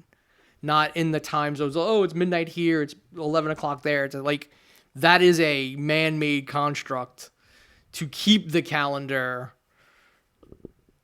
in a standard form. Otherwise, the shit would get fucked. Like, it would be different every year. So that was the conspiracy theory. That's what the Pope wanted to do, because every year we would lose a day or something like that. Wait, because hours. That's what leap years are for. Because of the leap year. Yeah, that's what leap years are for and all that. So before leap year, like we would lose hours, mm-hmm. and that adds up over time. Technically, it should have been like 300 years. But it wouldn't be. We would be 300 years further. If you're losing time, if your calendar you're running and you're losing time, then you would, then what it would be is like, we would be saying, today's 1723, but technically it's 2023 because we're losing time. No, like that's why. Yeah. So supposedly, if you did the math, it was supposed to be like 300 something years. No, the Romans came up with that calendar before fucking. So the year zero, or there was no year zero before midnight between -1 and 1. Yeah, before Christ and after Christ. BC and. Well, no, now it's after death, AD. Well, no, now it's before BCE and CE, before Common Era and Common Era is how they've changed it. Oh, it's not before Christ and after death? No, scientific fields now, like, say... Gotta be neutral. Yeah, like, because if you go... He wasn't born in... There is no zero. He wasn't born... Yeah. Like, he wasn't born and then they go, all right, this is year 1. No. Because he would have been technically born in, I think, either -4 or, 4. I mean...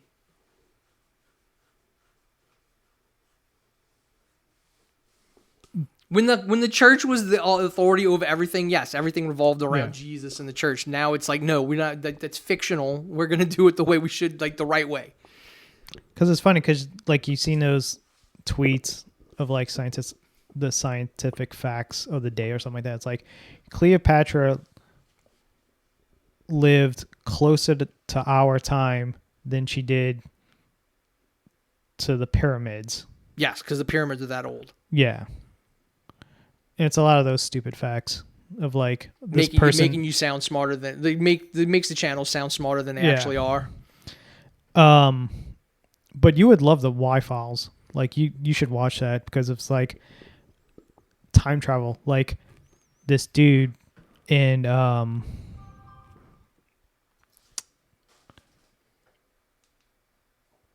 That's what I ought to figure out how to make the time traveler channel. So Those it's fake time traveler channels. this dude in Russia just randomly showed up wearing like Perrier clothes back in like the 1800s, and no, I think it was like, and so he basically left his house, went to go take pictures because it was a nice day, magically got brought to like the 1990s or something like that, or the 1980s. And so they do like a whole episode about that. They did an episode where this guy just jumps, like basically time traveler's wife. Mm-hmm. Oh yeah. Where he just randomly jumps. Mm-hmm. He can't control it. He just randomly jumps. There's supposedly a guy who's like, yeah, I've jumped to the future. I jumped to the past. I've jumped to this.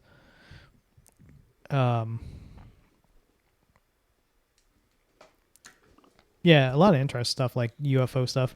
Like this person was going to create like clean energy, and it just goes down this list of all these people that was going to make clean energy and how they fucking mysteriously died. Oh yeah, the dude who made the carburetor, they got like he fell 78 miles of the gallon or whatever it was. Got drunk, fell asleep in his car on the railroad tracks. Yeah. There's one dude who made code. He literally was going to make cold fusion. And he was at dinner with potential investors and literally got up and yelled, "I've been poisoned. They killed me," and fucking drops dead in a restaurant. The there was a documentary on who killed the electric car because GM created electric cars in the 90s. They got like Tesla model fucking ranges, and the fucking, you know, the theory is that the fucking oil industry fucking lobbied and had them fucking. But there's a full blown documentary on that, like who, like, because those cars are hard to find. There's a guy who made a documentary about clean energy and how it can be done and all this other stuff, and he was looking. He was like an investigative reporter, and he was investigating all these like mysterious deaths of all these people who had all these clean energy stuff that was going to change the world and make life better and stuff like that. And we're not going to have to rely on fossil fuels anymore. And a guy was like making this documentary about it. Dead. I love that the people who are just like, especially the Republicans, are like, oh, oil, blah, blah, blah. Bro, we still gonna need the oil and refine fucking oil. Like, oils and plastics. Look at this world. Look at this table right here. There is wire and plastic in these microphones. There is a shit ton of plastic in these toys. There is plastic in this television screen, these cameras, the fucking phones. Like, oil isn't going away. They just said we need to stop using it for transportation. Yeah. That's all it has been said, but no, politicians think they know better. No, you get way more money in gasoline and well, it's because the cars. You know, the fucking state can, like, the government can throw like taxes on gas, and you know, yeah, they're not getting. They're getting a couple of bucks off of, you know, this shit in bulk, but you know, they getting fucking, what is it, like 30 cents a fucking gallon in Louisiana? Yeah, you would like. Yeah, I'll look it up. There's he's got a little sidekick goldfish called Hecklefish. That's like the hardcore conspiracy theory. Lizard people don't trust the government. Literally, the top of his fishbowl is like a tinfoil hat on top of the fishbowl. This fucking Teresa listens, like, sees these videos on her TikTok, and I hear them all the time. And before it like got blew up, she's like, these motherfuckers think there's two militaries. And it's the old people at some fucking Trump event or whatever, and it's like, their theory is that fucking Trump signed an executive order that gave him control of the good military, and Biden's in control of the bad military, like the shit these old people believe. Jesus fucking Christ. Facebook. I'm like, oh my god, I like, why am I of such high moral standards that I don't just go fucking like make a shit ton of money off of these people? You want Like to make just selling them fucking. You want to make a shit ton of money off of TikTok? Make a stupid fucking horror film that's fucking not even scary whatsoever. You pay these people to make a TikTok video. It's like, I challenge you. You can't watch the first 10 minutes of this movie without turning it off. Blah blah blah. Because they did that for a movie called Skimmity Dink. I've heard of. I mean, I've seen the. So I don't think I've watched the trailer. I've heard of the movie, but I'm like, I pay attention enough to it even to go fucking. It's a Canadian film. It made it to theaters. It blew up before it went to the theaters because of the TikTok stupid challenge. You can't last 5 minutes of this movie. Blah blah blah. So the movie was made in this dude's house. It's two kids and their mom's in the fucking bedroom. The whole movie is like super dark. You can't see what the fuck's going on. There's little to no dialogue. There's like just ambient sounds and stuff like that. And everybody who watches is like, this is the most boring, non-fucking horror film whatsoever. It made like 600 times the budget when it went to the theaters because of those stupid videos. I mean, it's whatever you get the fucking, hype on stupid people is real. Because they like fucking cheap. You just get those masses to fucking. My boy Christian's movie on Mystery Science Theater 3000. I think you can go rent it for $5 with the Mystery Science Theater commentary. So I think that's how I want to watch it. Like, although I feel bad for not watching it normally, but yeah, I do want to see how. Because me and my boss watched the trailer for the Mystery Science Theater version of it, and they do make a lot. Like, it's quite hilarious. My boss is 10 years younger than me, but he's in the late 90s ska. So weird. Real Big Fish. Yes, like it's so weird. And they make like ska jokes about Christian. So now bands from like the 80s and 90s and early 2000s, like they can't go on tour by themselves anymore. So they got to get like all these other same genre bands and do like one. It's got to be events. Mega concerts. So there was a ska.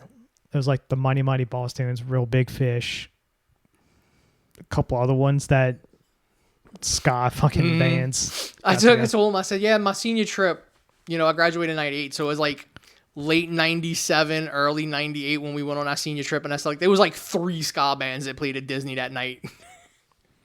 There's an 80s one. It's Vanilla Ice, Color Me Bad. Here's the thing, Vanilla Ice had one song. His album sucked. He had one song. Play That Funky Music, White Boy. No, 2 songs. Cool as Ice. The movie. I mean, yeah, but that was. I'm talking about to go see him in concert. He's got Ice Ice Baby. Whatever stuff he did with ICP. Play That Funky Music, and he's got the fucking Ninja Rap from Ninja Turtles 2. Would you not go to concert just to see the Ninja Rap? I mean, okay. I would have to check the set list to make sure he does the Ninja Rap. Okay, that's 3 songs to see him play. Call Me Bad has way more songs that I know of. I couldn't tell you the names of them. What other than fucking... I don't know. I know a shit ton of fucking R&B music. I don't know why I know it, but I do. What the fuck is that big hit? Call Me Bad. Shit, I'm blanking now. Is it I Want to Sex You Up? Yep. Yeah, I Want to Sex You Up. Yeah. There's other ones I know too. I don't know why. Like that's a like I'd be like those tickets better be like $20. It's like the 80s mall band. Like it's like New Kids on the Block. It's so weird that was a thing.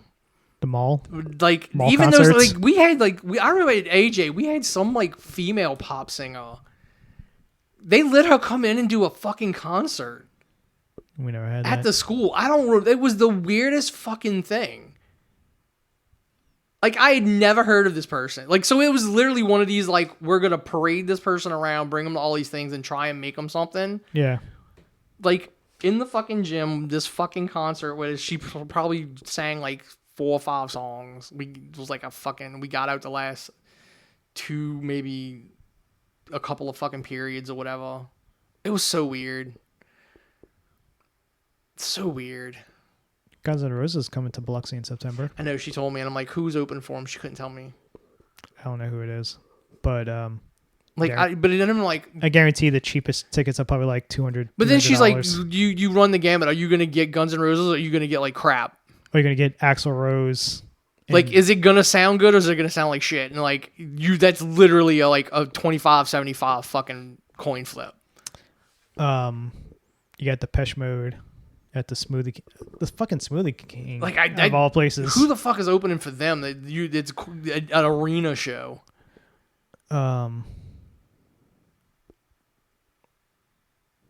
Somebody else is coming down.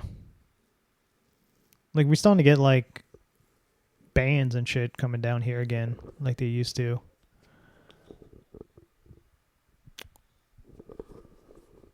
I don't know. My league made me miss non-point again, and then I'm not. They're playing by Margaritaville in this outdoor thing.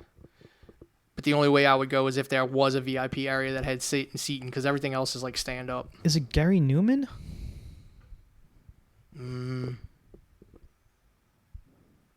The guy who did Cars? Mm-hmm. No, that's not Gary. His name wasn't Gary Newman. No, Gary Newman's the fucking Disney Yeah. fucking guy. God, what's his name? Fucking.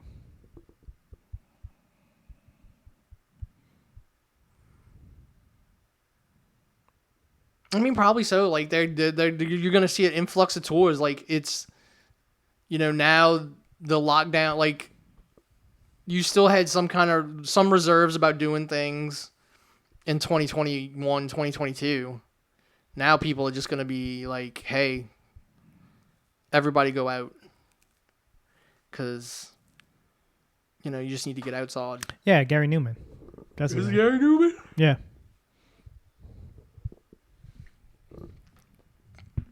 I don't know. We're going to the Opera House in the Marigny to watch an opera version of Streetcar Named Desire tomorrow night. Sounds. Don't know how fascinating. that's going to go. It's a very weird show to turn into an opera. Somebody just operating, fucking yelling Stella. I mean, well, like that one scene, but I mean, it is more than just that scene. That's all I know. I missed that fucking place that was the old drugstore where we went and saw. Oh, Shadowbox. Yeah, Yeah. because I don't think they do anything anymore. No. I'm gonna go see Tenacious D in May. But the problem is, I seen the set list, and it's like all their newer stuff from like Rise of the Phoenix and stuff like that, and I'm like, yeah, that stuff wasn't that good. They plan to film more. It's just it's really these bands that have been around for a while. It's just hit or miss when they go. Like, Non-Point's new song isn't that great, but they're good about it. If it doesn't take off, like, they just kind of like shove it to the side.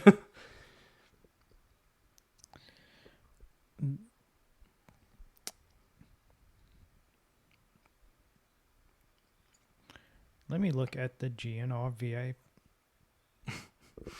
Yeah, I Only imagine VIP fucking tickets are gonna be. and then the I'm just trying to think of like all the big movies that are supposed to come out. I do think I'm gonna go see 65 though. I hope it's got like. I hope, like you said earlier, it's probably the Planet of the Apes thing. I hope it's not that. Where this is actually Earth or yada yada yada. Three Dog Nights playing Baton Rouge. In Marshall Tucker Band. I'm sure that one Cheap Trick is in Baton Rouge. Gabriel Iglesias is in Baton Rouge, July 2nd. Richard Marx? Hell yeah. For some reason, they only give me Baton Rouge, not New Orleans.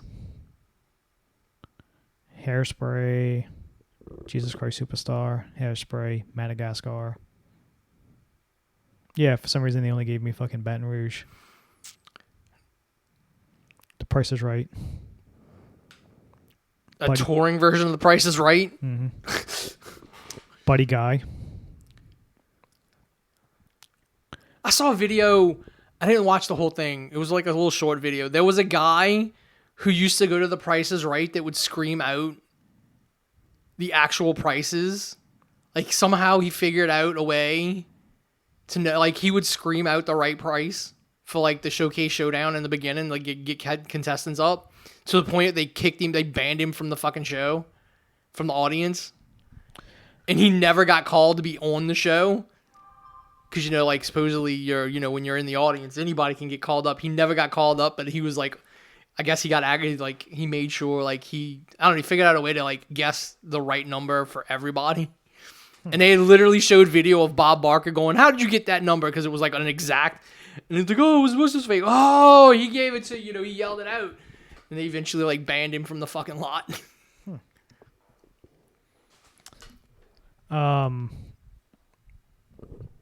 You also had a celebrity death. Richard Belzer passed away. Dude, they all dying off. All the old people. Yeah.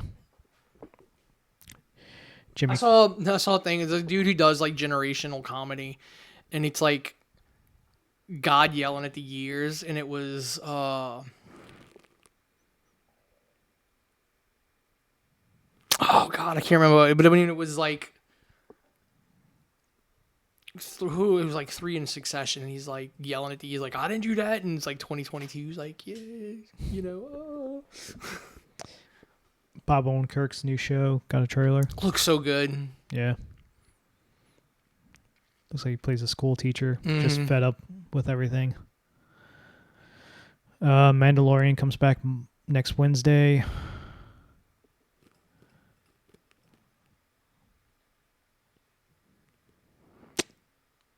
I don't know if there's anything else like major. Well, we'd have to go sit and look through everything, and because you got the Oscars coming up, so I think it's kind of it's the slow season before the award show.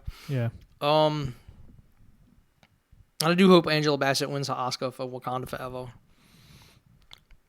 Dude, I watched the backstage, the behind the scenes, the assembled documentary. Her first day of shooting was the UN scene. So like she had to come in like right off the bat, like fucking pow, and then her last day was the scene on the beach with Namor. The Flashpoint trailer from the Super Bowl. Oh my God! Why does Ezra Miller have to be an idiot? Because that movie looks amazing. I can tell, like after watching that trailer, the Super Bowl trailer, it's like I see why the studio is not canceling this. Because it looks, I mean, that trailer looked ridiculously awesome. Yeah. Like I didn't know fucking Zod's coming back. Yeah, so basically what happens is the premise of the movie is he goes back in time. There's no Superman. Well, no, we don't know if there's a Superman yet. The only thing we know is Supergirl. You got Supergirl, like because Snyder said the other pod in his ship was, and that ship was hers. Kara. Yeah. So we don't know if Clark is actually around, but they're also using the Flashpoint thing. In Flashpoint, they found Clark being held by the government. Oh, yeah. Underground. Underground with the UV light. Yeah. So they're basically taking that story but using Kara. And the rumor is, like, I don't know how legit the rumor is, but there's a rumor around that they're fucking going to switch to Grant Gustin legitly as the fucking Flash in the movies. Which I would, like, dude, if he would be willing, like, he's been doing Flash for, like, 9 years. If he goes, the show's done, and I'll do the movies, because I'll get, a movie every few years. Yeah, didn't they just do Red Death? Yeah. Like, they're going all out. They're going all out this fucking... Yeah, the chick who played Batgirl. Yeah. Batwoman. She played Red Death. I haven't watched any of them, but they're, like, going all out for this last fucking season. So somebody posed a theory. It's like, is this the 89 universe? And that supposedly... Well, the whole thing is he goes there and see, like, the universe that Batman is in is the universe his mom didn't die in. So there's no Flash in that universe. Which is why in the trailer you see him giving powers to the younger Barry. Yeah. Because in that universe, he'd have never became the Flash. They, Affleck's in it.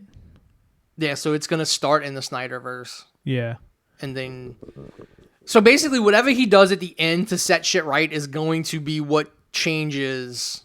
Justice League. Well, no, it changes the universe going forward. Oh, yeah, but... Did we ever...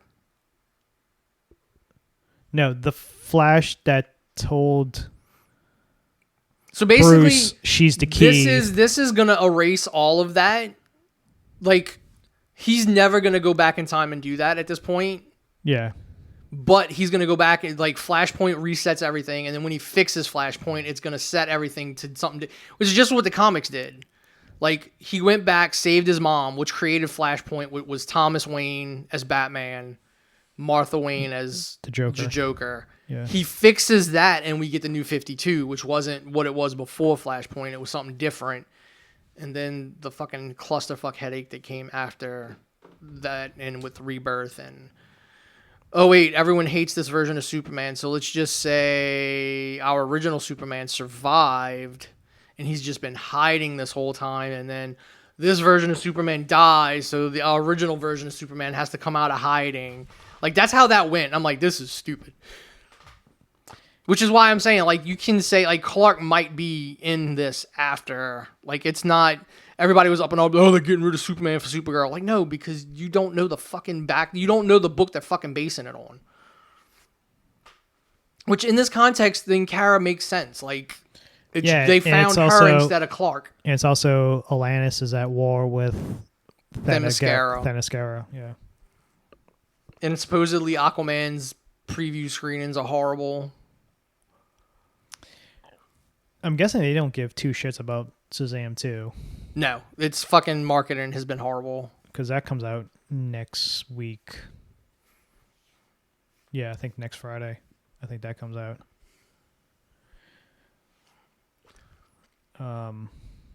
What else was Super Bowl trailers? I don't remember. Like, I didn't even go look to see what kind of Super Bowl commercials they had. I haven't fucking there cared was about... nothing. Oh, then the Breaking Bad commercial. They all sucked. Yeah, because, I mean, you got to pay, like, $7.5 million for the fucking the airtime. Like, why spend the extra, like, who's spending a shit ton of money on a fucking commercial to get people's attention when you got to fucking spend $7.5 million just to get the fucking commercial aired? So, Fast X got their trailer, and it's... Oh, yeah, that's right. I completely forgot about that. Hey, remember this character that you never seen in that... Yeah, they just insert Jason Momoa's character in Fast 5. Oh, he's the son of the fucking bank guy that they stole the he's safe the from. son of the drug lord whose money they stole, and he's pissed because, like, they took his money and we couldn't get the Rock back, so we went and got another Samoan. Fucking Han and fucking Jason Statham's character are basically palling it up. It's like, motherfucker, you tried to kill him. Yeah. I don't get this universe. Unless, if I remember, like, I can't remember if it was Kurt Russell's character paid Statham to kill him knowing he wasn't going to actually be able to kill him, that he was going to get... Because the whole thing, supposedly, was the fucking Kurt Russell's character faking Han's death for the girl. I don't know. It gets very convoluted. You're right. It gets very convoluted. It's so fucking stupid. They're making it up as they go along. It's like the Saw franchise. At a point, they were just making it up. Continuity be damned. The previous movies. I'm trying to remember. The last one was the Chris Rock Saw movie was good. I'm sorry. I liked it. It wasn't great, but it was good. The one before that was horrible, where they tried inserting that last movie into everything, and it's like, no, this doesn't work at all. the fucking laser fucking collar and shit. Oh, the prequel Yeah. piece of shit that you've seen, like you can guess the ending a mile away. Mm-hmm. Yeah, that one was definitely phoned in. I wonder if it's the fucking cop Yeah, that one was the whole fucking time. definitely phoned in. The Chris Rock one was pretty good though. You could say like that's one of those where we're gonna lose the license. We got to make a movie before like some other studio fucking. Yeah, I mean, I don't know how it works with trademarks for that. Like, you have to do. I don't know how it works on like shows and shit, like movie titles and stuff. That you have to do it every so often. You have to basically keep using it, or you lose it, and then somebody else can snatch it up. I mean, I heard nobody's really impressed with Blood and Honey, which is more a fucking. No surprise. Which is more of a reason why you should not be able to fucking lose your ownership of a IP. Like, what creative addition did Winnie the Pooh Blood and Honey make to society? None. It's not a big surprise that movie. No, because they made it for shock value. Oh, Yeah, because it's everybody's shock going to value. associate it with Disney, so we made it for Yeah. shock value. Like, you didn't add anything to the IP that you now have associated yourself with. You had Scream 6 trailer. Meh. You had an Ant-Man, Transformers, Rise of the Beast. Oh, God, yeah, that's right. And it wasn't even a trailer. It was a fucking commercial for Porsche. Yeah. Because Porsche is now... Whereas before they were, like, when they were making the original movies, they were against being associated with violent toys. So Bumblebee couldn't be a Volkswagen. Like, Porsche did not... Like, Volkswagen owns Porsche. Oh, So you couldn't have... that's why he's a. That's why Bumblebee's He's a vet? Camaro. No, he was Camaro. the Camaro, because General Motors says, yeah, fucking, we'll give you all these fucking cars if you put our shit in it. So that's why Bumblebee's a Camaro. Jazz was a fucking Pontiac Solstice. I mean, every fucking car, every Autobot was a fucking General Motors vehicle, except for Optimus, because I think... No, maybe at the time Peterbilt was owned by... I think Peterbilt was owned by General Motors at the point. But that's why. Like, they couldn't secure the licenses for all the specific vehicles. So that's why the shit all got changed. The Guardians trailer. I'm kind of... I mean, I've never been like, ooh, I want to see Guardians. But it does look interesting. Clearly someone's dying. Multiple people are dying. Oh yeah, this is the last one. Batista's done with. Well, I mean, even Drops. if, like, no, like, you could, done and just fucking write, next time you see the Guardians, it's other people. So, But clearly, someone is dying when fucking you see Peter Quill towards the end of the fucking trailer screaming and there's like a fucking tube hanging down. he could be having a flash, like somehow seeing his mom again. That or no, I think it's fucking. I think the only person that's gonna get an emotional reaction from, like, it's not gonna be gonna be Drax. Rocket. It's gonna be Rocket. Yeah. That's gonna be the emotional fucking death. So Which kind of sucks. There's no reason to kill Rocket. Marvel came out and it's like, yeah, Robert Downey Jr. is never coming back as. But who Tony was the Stark. executive that said that? Unless I hear from Kevin Feige, I don't believe it. Yeah. Because who the fuck turns down $80 million? I don't care who you are. Who turns down $80 million? Nothing else he's doing is making money. Who, So, who turns down $80 million to do a fucking movie? for like 10 minutes of screen time. No, I don't believe that. Unless Kevin Feige himself comes out and goes, yeah, no, we offered it to him and he said no. And then I still don't believe it until the movie comes out. Yeah. Dungeons and Dragons. That would. I'm telling you, there's only one way to make I told her, I said, there's only one way to make a Dungeons and Dragons movie. It looks like a fantasy, but none of the people talk like it. It literally starts at the table, and then you phase into, like, the fantasy. Because that seems like what they're trying to... Like, the players, like, the characters are making stupid decisions. Like, the fucking players are controlling them, but it's... They're playing a movie as if it's a story. And that character's just that stupid making those decisions. Like, no, you need to establish this is another person playing this character. Like, that's the only way I would be okay with this movie, is if that's that starts like that, and they don't fucking nobody knows that's how the movie starts. Because the trailer for the bit for the Super Bowl, it was like, oh, we have to get across this bridge, but there's like a trap or whatever, and the fucking bridge falls down, and the dude's like, oh, I think I activated the trap. Like, that's something like you would, like, people playing the game would be like, I walk that way. You sure I walk over there? You step on the fucking... You know, studios makes movies just for the tax write-off Mm-hmm. and stuff like this is probably one of those. Well, no, because, I mean, this is Hasbro themselves making, and Hasbro's been fucking all over everything. But it doesn't look good. Like Chris Pine, what are you doing? Why are you doing this? Money. Yeah. Like, fucking, you seriously, what's up faces in this movie, too? Do you need money? You've been in every Fast and the Furious fucking movie but one.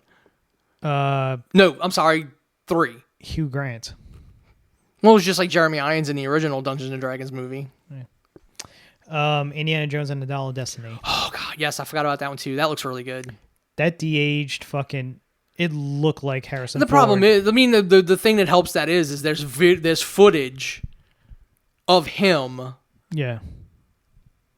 playing Indiana Jones dressed up in World War II fucking... I mean, hell, that could be reused footage for all we know. So I wonder how they're going to explain Shia LaBeouf's character not being... No, because he's adventuring with his goddaughter, so... The girl in the fucking scene around the table, he's like... They call her a daughter, he's like, goddaughter or whatever. But who's the fucking daughter of? I think it's the dude from the Ghibli's? I think it's the dude from the museum in Last Crusade. The dude who got lost in his own museum. Yeah, but he was already dead in the other movie. What, Crystal Skull? Yeah. Okay, so this is his daughter. Fully grown. She looks to be Mutt's age or older.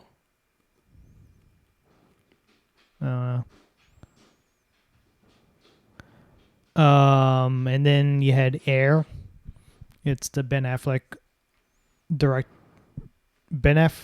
directed and not starring in because it's a Matt Damon film, but he plays the president of Nike, and Matt Damon is the guy who convinces Nike to build this whole shoe around one person that hasn't even stepped foot in the NBA yet to make the first Air Jordans. That's how this is the story they're telling of like how Nike went from like, because Nike back in the they were nothing and then they exploded. They were nothing because Converse had the fucking license deals. Yeah, Converse, because it was Converse was NBA and all that.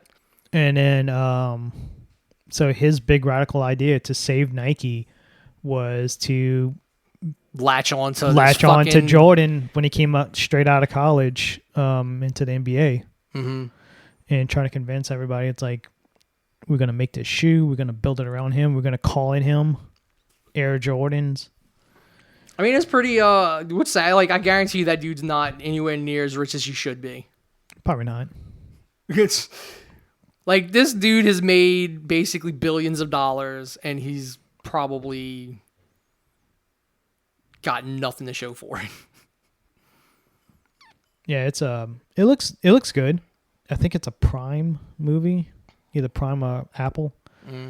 Ted Lasso comes back in May, I want to say. They did like a little teaser trailer of them coming back. So Ted Lasso season 3 comes back in May. That's Game Pass is giving away 3 months of Apple TV, so I'm gonna wait until closer to then, because there's another movie. I think Air might be Apple TV, because there's a movie coming out. They've got some big name people doing shit for them, and it's like, dude, it's Apple. Like, who's fucking signing up for this? Yeah, I mean, you had the fucking Tom Hanks World War II film that got a couple Oscar nods. Was them like Paramount Plus? Like, where's all these big name movies that's supposed to premiere one a week. Yeah, that never happened. Yeah, that stopped real fucking quick. The Beavis and Butthead episodes from Paramount Plus is now going to start airing on Comedy Central. So I wonder if... Which basically, I think you can get Comedy Central on Hulu. Which means if they're airing on Comedy Central, you can just fucking wait for them to be on Hulu's on demand. Yeah, because I'm guessing the Reno 911 episodes that's on Comedy Central is probably the ones from Paramount Plus. Yeah, and those will air on... Those will be... I think those are on Hulu as well once they air. Yeah, no, I need to see if those are up. Because the last fucking Reno 911 movie was pretty fucking good. Oh, The Search for Q. No, the other one. There was a second one. Oh, I didn't see the second one. It's the Christmas one. I didn't see There's that one. there's a Christmas one where they like are putting on a pageant in the mall to save the mall. And there's like this big silver fucking nugget is like the centerpiece of the fucking mall. And somebody's trying to steal it. And it ends up being the dude who played the devil in The Good Place. Well, played like the guy in charge of The Bad Place. I never watched. You would recognize, like him and the black guy that are the ones that ended up trying to steal it. You'd recognize they've been in everything. They're Ted comedians. Danson? No. He was eventually like outed as like a demon, Okay. but because The Good Place isn't the good place, they're all in hell. Yeah. But you would know them if you saw them. Like they've been in everything. They You ever watched Reno Brooklyn Nine-Nine? No. No. Okay. I'm trying to think of shows that they would be in that you would recognize. I mean, I know the characters. The lieutenant's husband. Oh, the white guy. White guy. He's one of the guys that's trying to steal the silver nugget. Speaking of which, you know Nick Offerman was like his ex in that. Yes. Yeah. So he has history of playing gay characters. It's one of those shows that I'm eventually gonna start watching because I hear so much about it. It is one of those funny like The Office and Parks and Rec. It's one of those you can just like now that it's done. I don't know about watching it week to week. Like I watched the finale with Teresa of The Office before I watched anything else because the finale came like right when we got together. So I watched it with her and I'm like, okay. And then fucking twice a year since we fucking watched, and it's literally just on in the background while we do other shit, which is literally how I'm watching Night Court. But like I'm in the night because I don't remember it until like I'm in the episode, and then I'll remember bits of it from being from as a kid. But it's still so fucking hilarious. And she pointed out, like, this show is pretty progressive. I'm like, this show was very progressive for its time. Is Art in it? The what? The janitor. Oh, the maintenance guy. In Night Night Court? Yeah. He's not in the new one. Okay. But like the original Night Court was very progressive for its time.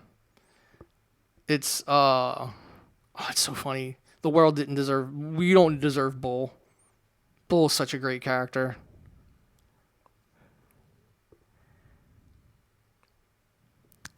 He was a bad guy in some like really bad fucking. The whole reason he's bald is he 80. was in some movie and he was bald. And when he auditioned for Bull, they liked it so much they're like, no, keep your head shaved.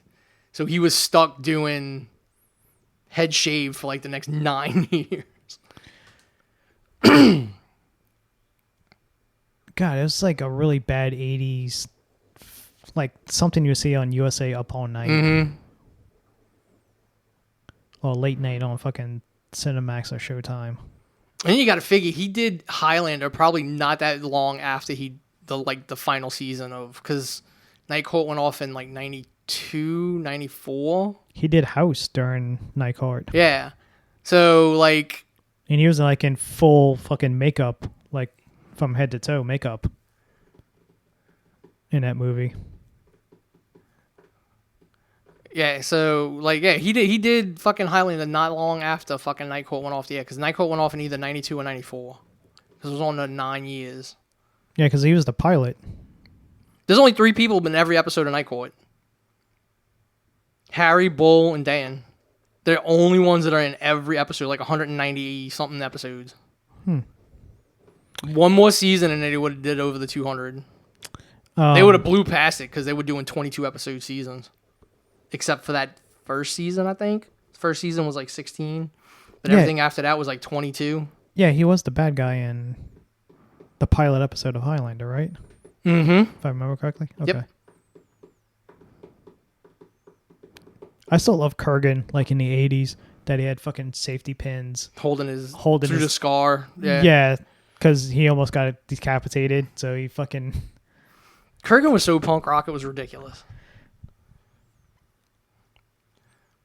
Dude, I really wish they would do... Why would nobody, like, in the Highlander series just put on a fucking iron collar around somebody? your I think neck somebody did in that series. They had something to where they wore nobody around. can chop through it. I think somebody did, but then again, it was all about honor. Which is why the dude from Fine Young Cannibals was, like, a great villain, because he didn't give a shit. Oh, no, he'll shoot you and then cut Like, your yeah, head he off. would have people shoot you. He'd fucking fight you on holy ground. He didn't give a damn. He proved that all the rules were just arbitrary. Like, there was no repercussions for it. Like, there was nothing keeping you from fighting on holy ground. It was just a rule. Yeah, because what's-his-face died in church on holy ground. God,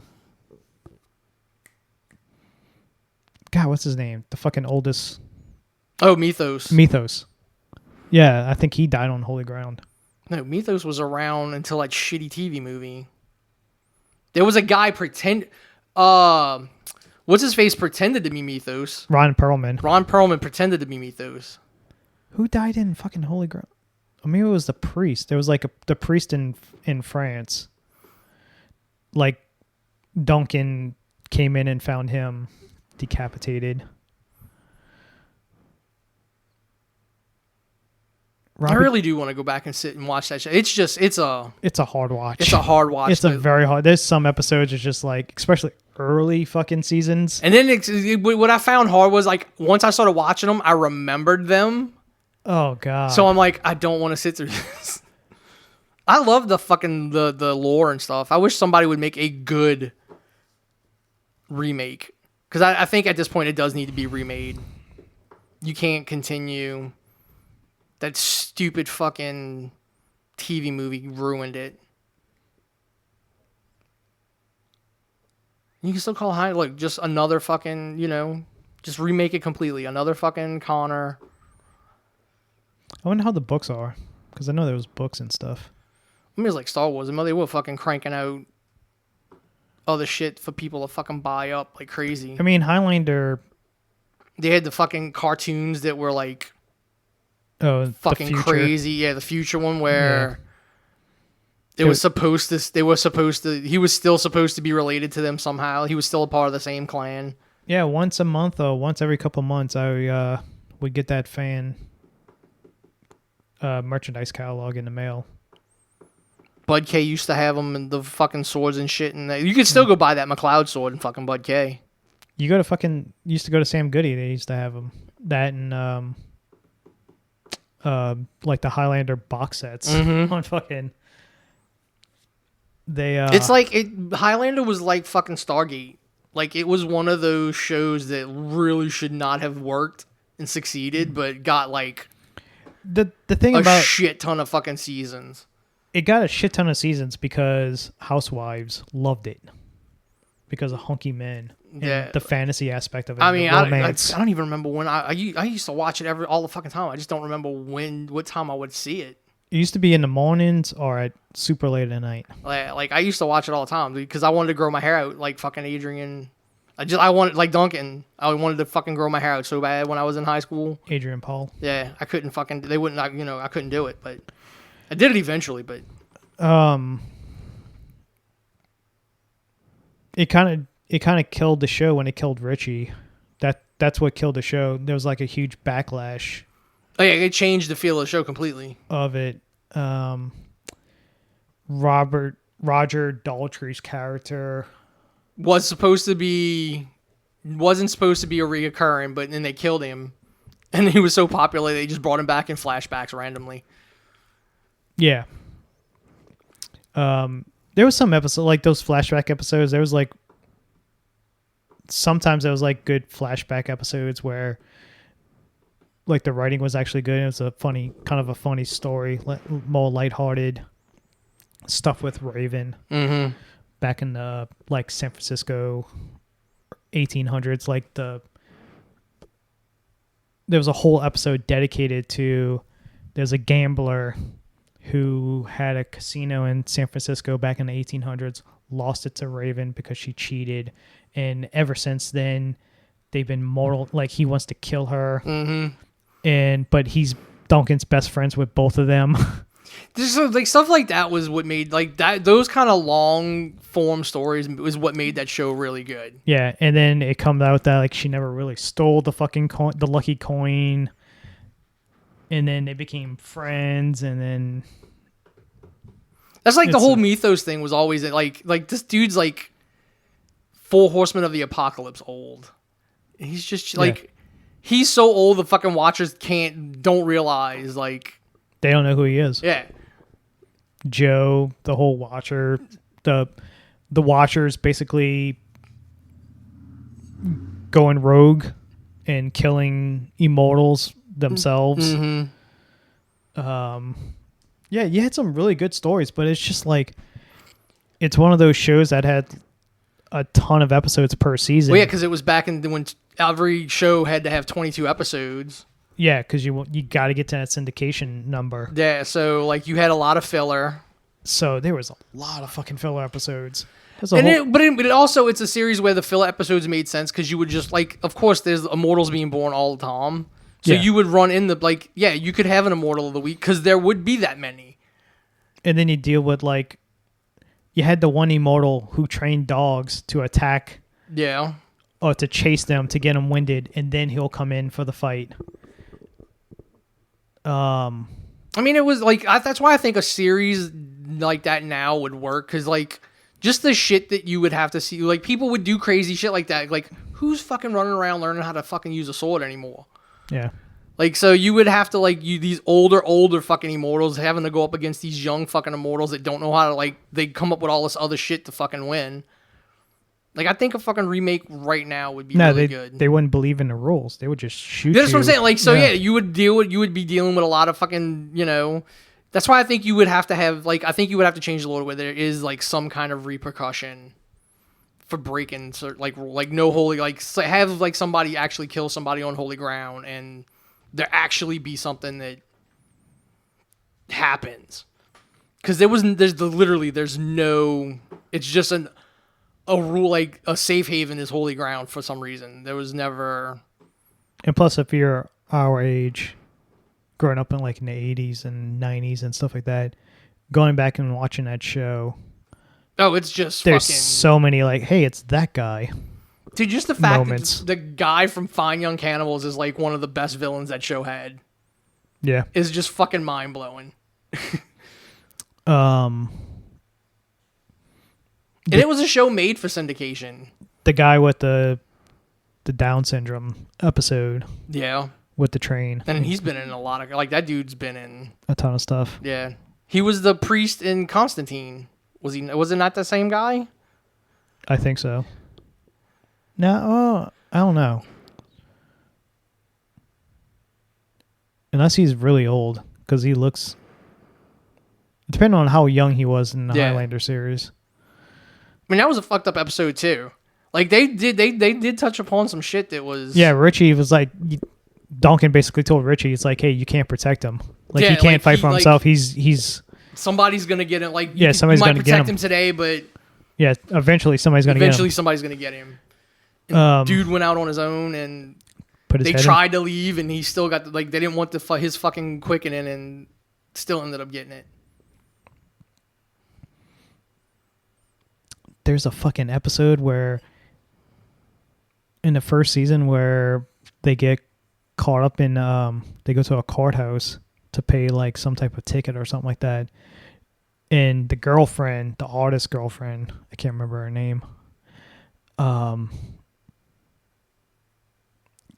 gets fucking basically hijacked. It's basically an episode of fucking Die Hard, but Highlander. Oh yeah, I do remember that episode. Yeah, and it's that classic fucking villain dude that plays a villain in a ton of movies.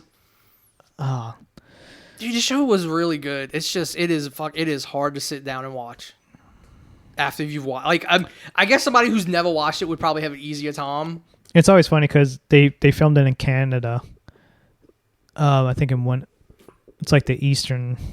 The western. And Connor drove Duncan drove an all black Thunderbird. Thunderbird, yeah. For a good chunk of it. It was earlier seasons until he moved to Paris. And then he saw, like, for some reason he went to Paris. Because they moved the show to Paris. Yeah, but I think it had to do with like the tax break. If I remember right, it was it was then cheaper to fucking record in Paris. So the reason why was because he had a second antique place.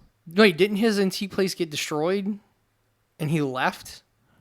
Yeah, because what's her face dies. No, because I think she was in Paris with him. Really? I thought she died. When they bought the houseboat. No, I thought she died because she was never around. No, did she die in the first season? No. She's around for longer than the first season. But yeah, that's basically I want to say she was around for the houseboat. That's why they went to Paris, because it was basically cheaper for them. Like, it was cheaper for them to go film in Paris than it was Canada. So I seen on eBay, over Duncan's bed, there's like this huge tapestry fucking thing hanging on the wall. Somebody on eBay, supposedly that's that one from the set. And he's selling it for like thousands of dollars. It's like $5,000 or $6,000. No, it's way too late, and it's way too late in that show's lifespan to get that kind of money for it. I wonder if those VHS box sets have to be worth some money, because they couldn't have made a lot of those out in the wild. Because not a lot of people are buying those. Yeah, because they sold them sets. in infomercials. Yeah.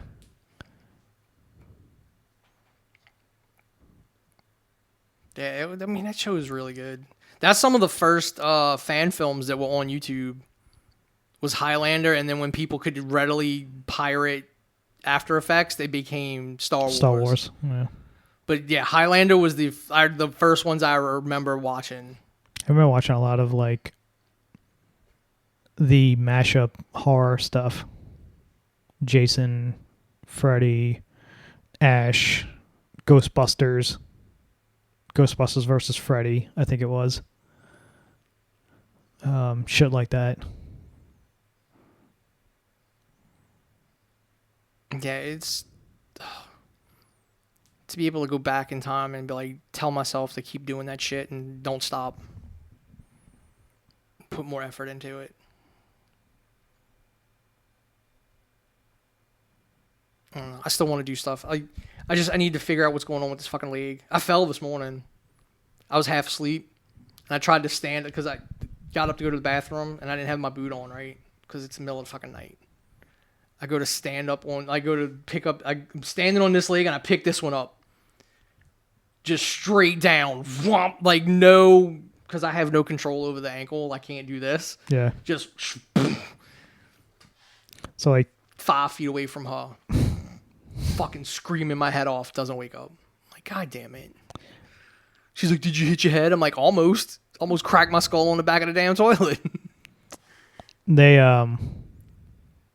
at work, I hit a box and fucking tumbled. And my foot stayed and bent. My toe bent in. And basically, I gave myself turf toe. Mm-hmm. So I will never make fun of a fucking NFL player when they're out for a couple weeks. Did it the knuckle turn black? Yep. One of these before the tornado, one of these I fell in the living room. I had socks on and I slipped. and it did that. And the next morning, I woke up and my fucking big toe was just. I can't bend it anymore. Like I think it's this one. Like I can't bend that my big toe. It'll go like this, but it will not. That knuckle will not. I can bend anymore. I can kind of bend it, but when it first happened, I kind of got up because it's like that instant reaction of like getting up, and then a couple seconds later, like that fucking pain. Dude, I'm so glad I can't feel shit. I can only imagine. I couldn't fucking. I thought I broke my toe. I thought I had to go to the fucking emergency room. But I realized it's like I took off my shoe and I took off my sock and I looked at it and I'm like, well, it's not swelling. It just turns black. It's that bruise. It didn't turn black until the next day, but I put ice on it. But I couldn't even remotely put weight on it at all for a week. Thank God I can't feel anything. Like it's still kind of tender, my big toe, but. Yeah, thank God I can't feel anything because that next morning I woke up and that bitch was black.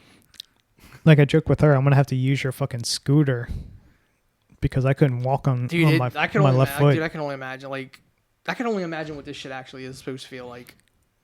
The best thing is, like, I put ice on it; it felt fine. But, it's one of those. I would go to work and be on my feet the whole time. Yeah, the pressure on it. Yeah, it's gonna make it hurt. Wasn't helping it. Yeah. Dude, it's fucking crazy shit. I mean, I think we're good. We're at like 2.5 hours. Yeah. I think we're good. So I'm never making fun of Deion Sanders ever again because small things can fucking aggravate and nag the fuck out of you. That motherfucker had turf toe like every season. Well, yeah, when you be out forever. The whole thing is when you cutting like he does. Yeah. That your fucking toe grabs. I mean, people mock shit like that. The smallest shit. Sometimes the smallest shit can hurt like crazy. So probably next time we do this, hopefully I'll seen Cocaine Bear, and then Infinity Pool. I want to try to see that. See it. Hopefully it's on like Prime to rent. Hey, I think. Have you seen Ant-Man yet? Not yet. I might try to see it. Or wait until it goes to Disney. Yeah, well, we'll do when you see that, we'll do an episode because I mean, I really want to talk about that movie. I figure I might actually get off my ass and do a full review for it. And so yeah, I think that's it for this week. I'm Wayne. That was Paul, and we'll see you later.